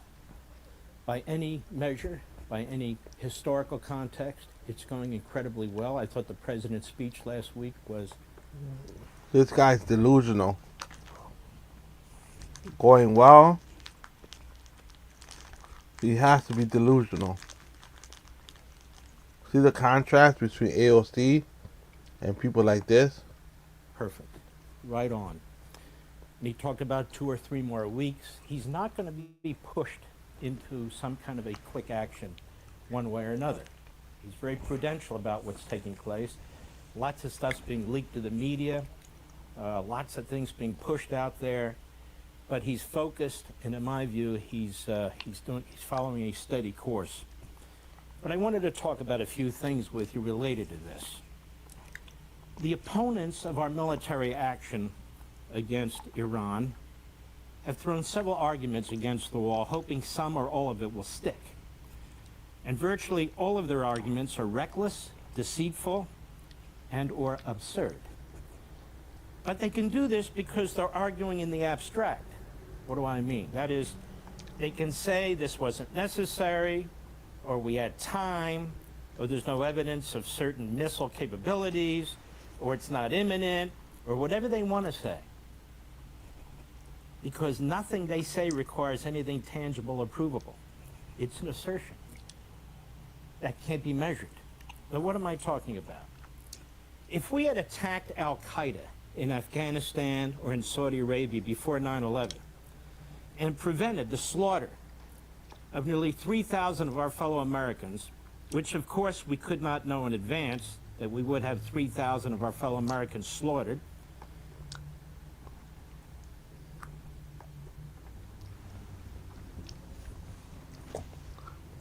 Is this the argument? By attacking countries, we're preventing them from attacking us in the future? Is that the argument? So in that case, we will never have peace, right? Because every country potentially has a chance of attacking us. So we have to preemptively go and attack them, even though the experts say that there's an increased chance of them attacking us after we attack them, right? They have a generation right now that doesn't like us. A generation that sees us as invaders and sees us as destroyers, and we're destroying families and attacking innocent people. So now there's a whole generation that doesn't see us as friendly. And it's going to take a while, forever, to them to trust America. Right? Right? So how is this a justification? You're trying too hard, brother. You're trying too hard to convince us that what Trump did is justified. But if we could, we'd hear the same things we're hearing today about President Trump's courageous decision against Iran and its nuclear and ballistic missile program, because it's a preemptive attack to make sure that millions of Americans aren't slaughtered by nuclear missiles by an insane 7th century primitive. But they didn't have nuclear missiles. That's the problem with his argument. Nazi-like regime. And so the president has to explain why he's doing this, and his opponents, all they have to do is throw wrench after wrench into the works and say, no, no, and you can't prove this, and you can't do that. But you can't wait for some catastrophe to happen. Say, see, I'm right. If we had attacked the Japanese before they attacked us at Pearl Harbor on December 7, 1941, and prevented that catastrophe from taking place, and it could have even been a worse catastrophe if our carriers were there, well, you'd hear the same things we're hearing today, but even on a much larger scale. What a blunder. There was no imminent threat, and all the rest of it. But imagine how that would have changed the war. Preventative military actions are crucial at times, and yet they're much more difficult to explain and defend because of an opposition that builds and so forth and so on. Then we have, after the fact. So, is this unjustified? This opposition? This war is not justified because we're still waiting for explanation. We're still waiting for explanations, right? We still haven't gotten no explanation from the president of what we're doing there. What's our goal and how long we're going to be there. It's not a war, but it's an excursion. It's going to last 2 to 3 weeks now. A month and a half later, we're still there. Reports like we did on the 9/11 Commission telling us we should have been ready, we should have been thinking outside the box was one of the things they said. We should have seen the signals, what happened to our intelligence agencies. In the case of Iran, you can't miss the signals. Every president since 1979 has read the signals. Every intelligence entity has read the signals. I went back and read the congressional research. So why nobody attack? Why we have to do it now? Right? Why did we have to do it now? Was it that urgent? Now look at the economy. Service reports, one after another after another. That's you, Congress, saying the threat is real, we're not sure when, but it's real. And so for the president not to do what he's done, as past presidents have not acted, would be utterly irresponsible, because the signals are right in your face. And yet, look at this opposition. Look at this opposition, and they don't even make any sense. You can't even tell what they're talking about half the time. Let's be honest. For so many of our fellow Americans, Don't believe in peace. What's so wrong about believing in peace? Believing in love. Loving our neighbor. What's so bad about that? it's just easier to believe as the naysayers and the propagandists argue, because we want to believe them. That is, we want to believe that diplomacy and negotiations will keep us safe, and that's that. We would rather that than see military conflict, of course. And if we're told military conflict was unnecessary and all the other comments that they use, well, some people want to believe that. And they will believe that. And when that's combined with a temporary increase in gasoline prices, which is exploited by the opponents, we're told that the pricing... Is he off base?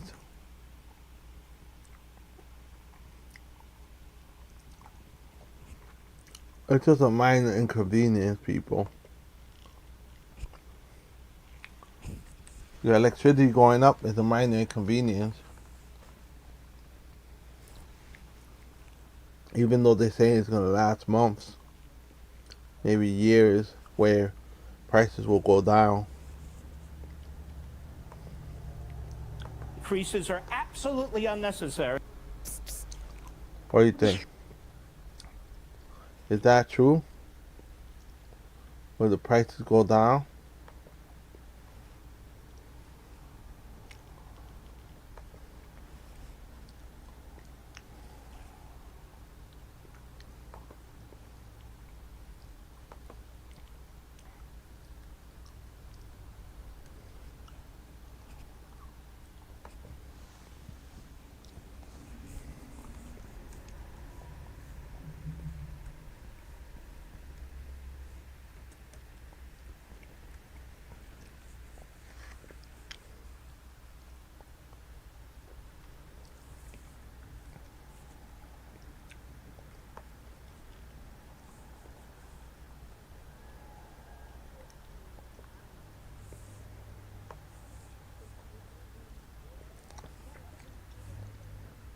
Give me 1 second.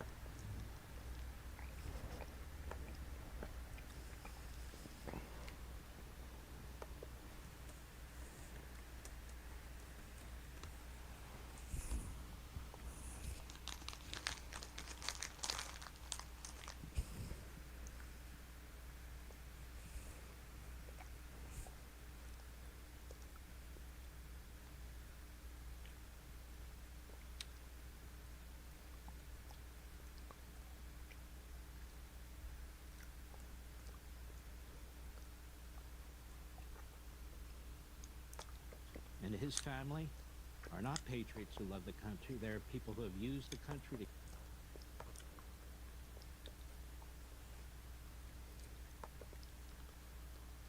I don't know how they flip-flop like this.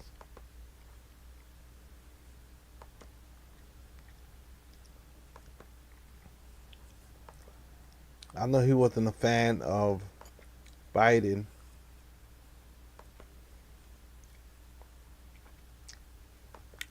But with Trump, he's trying too hard. He's trying too hard with Trump. And in this segment and last, you've explained why they hate your guts, which is that your father and your family are patriots who love this country. Joe Biden's and his family are not patriots who love the country. They're people who have used the country to get power, to get money, and are now using the country for his re-election in horrendous ways, including turning the world against the Jewish people and actually turning the world against America. And in this segment and last, you've explained why they hate your guts, which is that your father and your family are patriots who love this country. Joe Biden's and his family are not patriots who love the country. So this was him in 2024 talking about how Trump was the best choice. He's still on that train. You see, Levine is still on the same train. He's still supporting Trump, no matter what.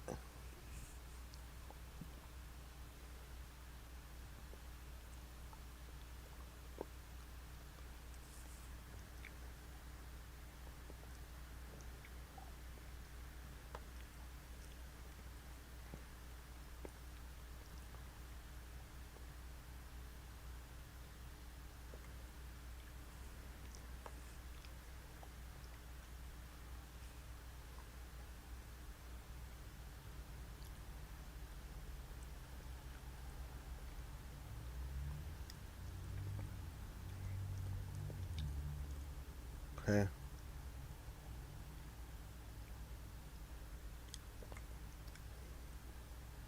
Being Anti-Semitism is a bad thing to be accused of. It is.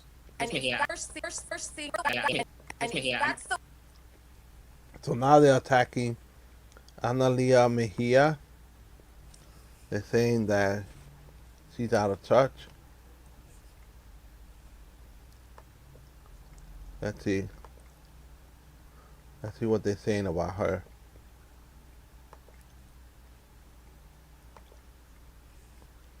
I haven't watched the video. Let me see what they have to say about her.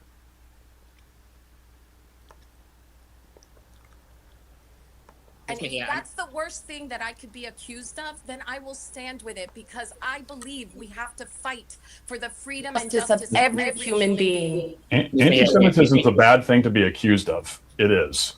And if that's the worst thing that I could be accused of, then I will stand with it because I believe we have to fight for the freedom and justice of every human being. Anti-Semitism is a bad thing to be accused of. It is. And if that's the worst thing that I could be accused of, then I will stand with it because I believe we have to fight for the Analia Mejia. They're attacking her big time now. Right?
So they're downplaying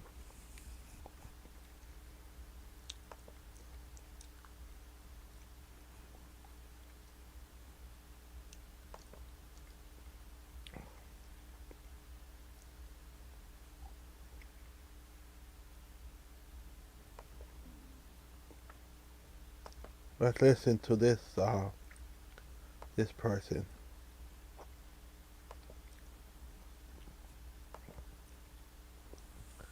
I miss how every Democratic leader went on Hassan Piker's show to make this happen. Just like there are very few Democrats on Joe Rogan, and Trump is still dropping with young people.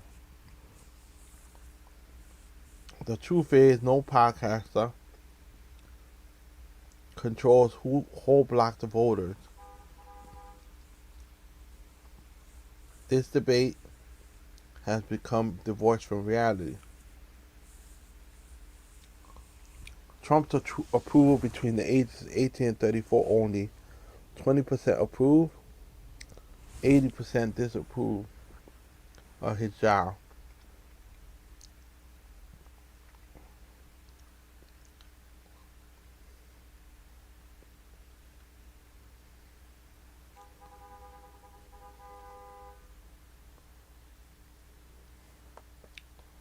So they show this chart that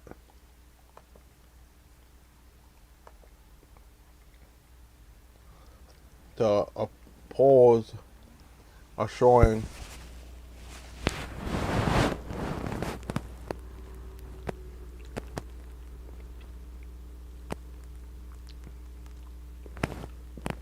that do you have a favorable or unfavorable opinion of the Democratic Party? Age 18 to 34, and it showed 63% of young voters from the ages of 18 to 34 still view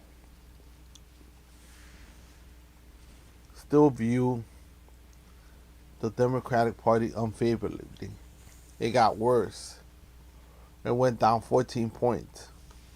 They don't respect the Democratic Party because the Democratic Party does not respect them. Right? That's just a reality. You can't take your voters for granted and expect that your voters have to vote with you because there's no other choice, right? You got to get that mentality out of your head, old school mentality, and learn to change with your constituents, right?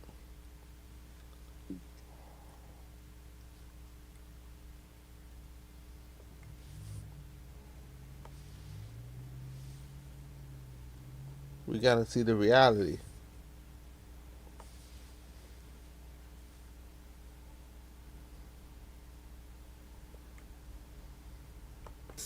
Awful. So what we're going to do? Sorry, excuse me.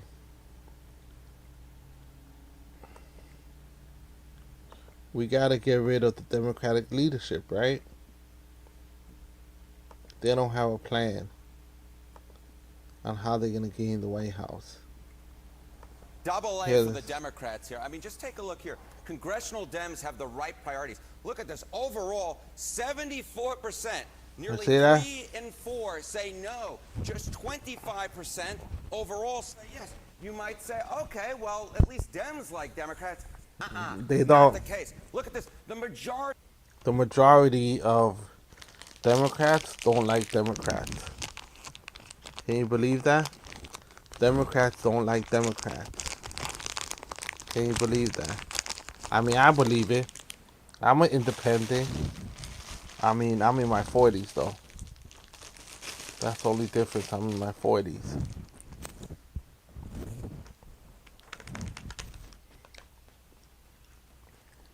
And I don't like the Democratic Party establishment either.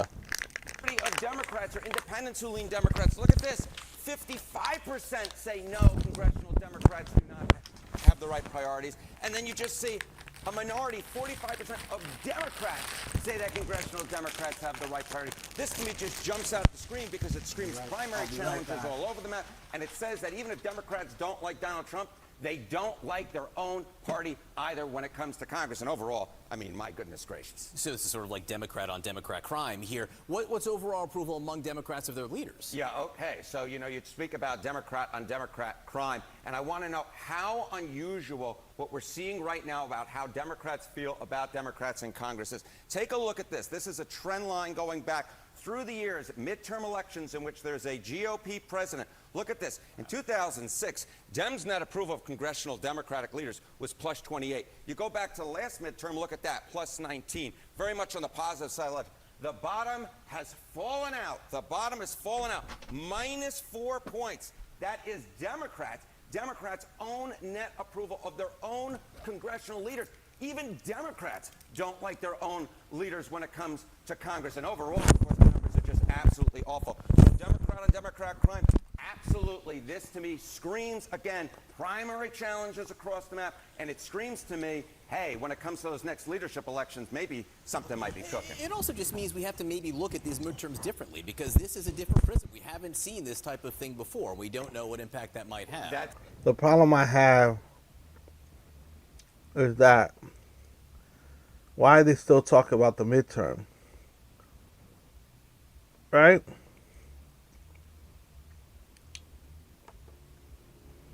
Why they talk about the midterms? We're not even in the midterms yet. No, not at all, at least when it comes to you isolate Democrats. I mean, these numbers are just atrociously awful. A double A for the Democrats here. I mean, just take a look here. Congressional Dems have the right priorities. Look at this. Overall, 74%, nearly 3 in 4 say no. Just 25% overall say yes. You might say, okay, well, at least Dems like Democrats. Not the case. Look at this. The majority of Democrats are independents who lean Democrats. Look at this. 55% say no, congressional Democrats do not have the right priorities. And then you just see a minority, 45% of Democrats say that congressional Democrats have the right priorities. This to me just jumps out at the screen because it screams primary challenges all over the map. And it says that even if Democrats don't like Donald Trump, they don't like their own party either when it comes to Congress. And overall, I mean, my goodness gracious. So this is sort of like Democrat on Democrat crime here. What's overall approval among Democrats of their leaders? Yeah, okay. So, you speak about Democrat on Democrat crime. And I want to know how unusual what we're seeing right now about how Democrats feel about Democrats in Congress is. Take a look at this. This is a trend line going back through the years, midterm elections in which there's a GOP president. Look at this. In 2006, Dems' net approval of congressional Democratic leaders was plus 28. You go back to the last midterm, look at that, plus 19. Very much on the positive side. The bottom has fallen out. The bottom has fallen out. Minus 4 points. That is Democrats' own net approval of their own congressional leaders. Even Democrats don't like their own leaders when it comes to Congress. And overall, of course, the numbers are just absolutely awful. So Democrat on Democrat crime, absolutely. This to me screams, again, primary challenges across the map. And it screams to me, hey, when it comes to those next leadership elections, maybe something might be cooking. It also just means we have to maybe look at these midterms differently because this is a different prism. We haven't seen this type of thing before. We don't know what impact that might have. That's exactly right. And there are a lot of folks who've been looking at the generic congressional ballot and wondering why Democrats don't have a larger lead. And this is a big reason why, I would think. Okay, so there's Hakeem Jeffries in the House. Chuck Schumer is the Senate minority. They're a mess. They haven't resisted Trump. They've been beholden to big money interests. They let big money penetrate the party and let the mega donors make the decisions.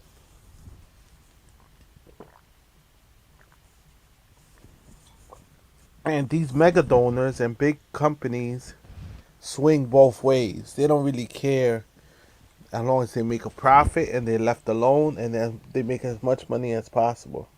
Right? They don't really have the interest of the country at hand. They have their own personal interests at stake. Leader, what might this mean for Chuck Schumer? What are some of the predictions about whether he can stay as the Democratic leader? Chuck Schumer has been the Senate leader for the Democrats for a long period of time, before I even came to CNN, and I'm not quite sure that he will stay it. Take a look at where the people who are putting their money where their mouth is. Chance Schumer wins the next Dem Senate leader election. Back on December 1, look at this. It was 2 and 3 according to the cash prediction market. Then drops to 56% in February. And then look at where we are right now. Just 50%. A coin toss, if I had a coin, I would toss it up in the air. A coin toss when it comes to Schumer actually winning the next Dem Senate leader election. And we've seen a number of Senate candidates, Democrats, across the map saying, we don't want any part of Chuck Schumer to be the next leader. And there's a big reason why that is. And he's not popular in New York. He's not even popular in his own area. He takes a lot of AIPAC money, a lot of corporate money. He capitulated in the government shutdown, the first one, when Trump was doing Doge. He could have stopped it and stopped all of this bleeding and stopped all this nonsense. He could have stopped it.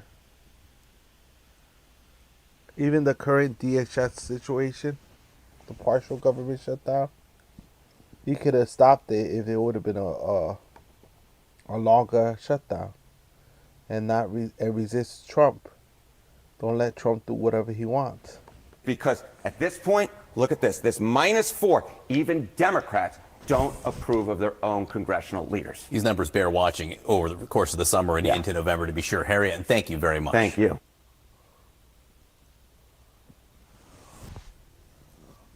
So Democrats don't even like the Democratic leaders.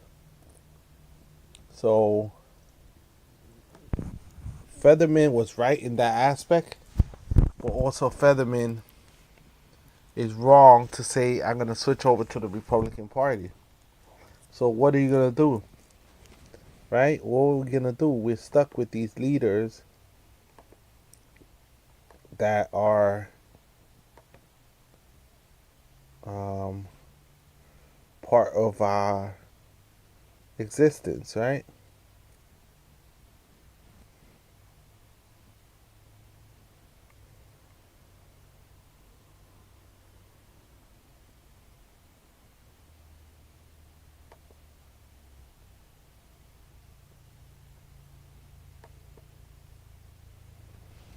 So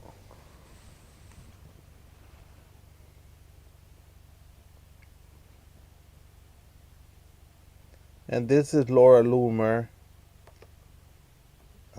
This is what she has to say, right? On X. I have broken so many stories ahead of the media.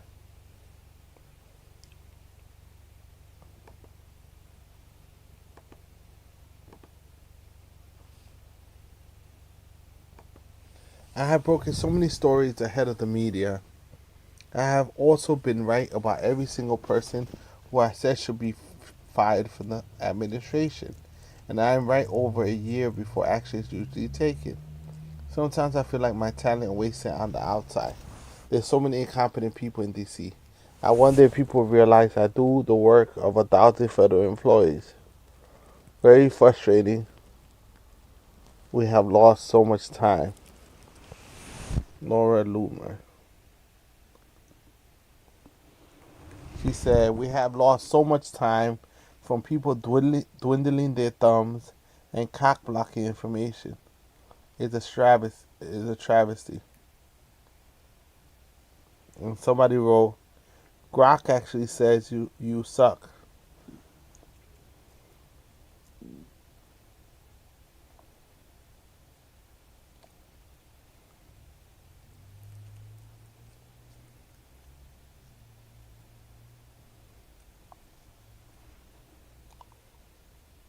Laura Loomer was a high volume poster on X who frequently shares controversial claims on politics, immigration, Islam, and current events. This leads to her posts often attracting community notes, crowdsourced fact checks, or context additions that X users rate as helpful.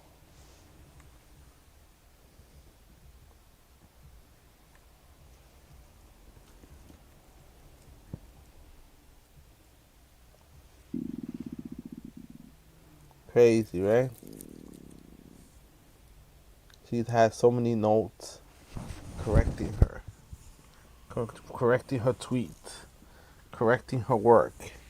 Laura Loomer, so many people correcting her that they say that she gets it wrong all the time, right? On the right,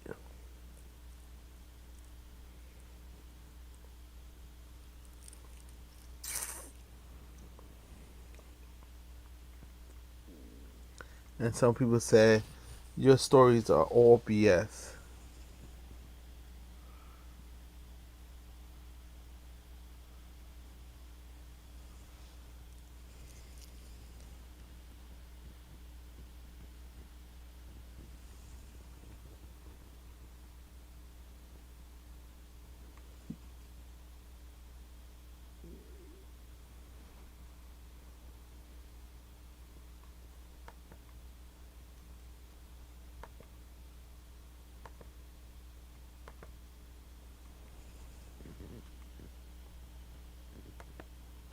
So apparently, the Air Force pilot has been recovered, right? Risky night mission took commandos deep into hostile territory. So they were able to go in deep into hostile territory and rescue the second pilot that was missing since yesterday. Apparently he was injured,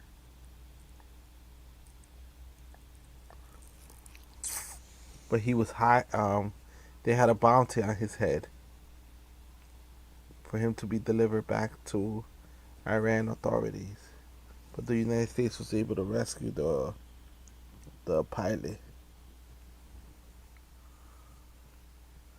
All right, so everyone hit the share, hit the follow button, hit the subscribe button. I appreciate you all. Thank you for joining me on Facebook, YouTube, Substack, Twitch, X, and Instagram. Thank you so much for joining me. May God be with you on this Good Friday. Good Friday is over. And Holy Saturday is over. So on this Easter, right? Because it's 1:19 a.m. in New York City. Happy Easter. Stay out of trouble, everyone. Stay out of trouble. Hit the like, share, follow button. And I forgot about all my protocols. I'm getting excited about speaking about politics with you. And not always too excited. You can all donations accepted.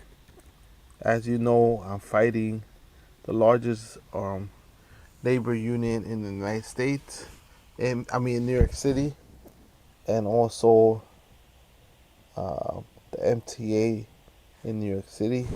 So I'll put the Cash App there if you want to send $1, a quarter, whatever you want to send.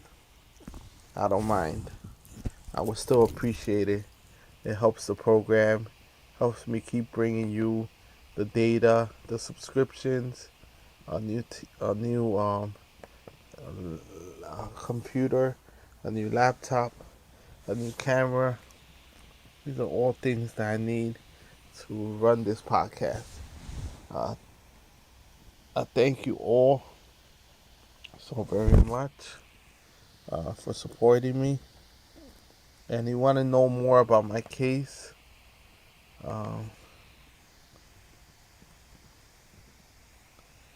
if you want to know more about my case, I'll put up the link that you can share with others, right? I'm going to put it up, the link, for the GoFundMe, or you can send it to me directly. I appreciate it. I'm like halfway there, right? Not really. A quarter, less than a quarter. Right? So that's the GoFundMe. I'll put it up right there. Thank you for supporting me, supporting the channel. I really do appreciate you. I'm going to see you tomorrow, everyone. Thank you for all of you that are joining me right now. Thank you so much. May God be with you and protect you always. In the name of the Father, the Son, and the Holy Spirit. Amen. Happy Easter, everyone. Take care of yourself. See you tomorrow.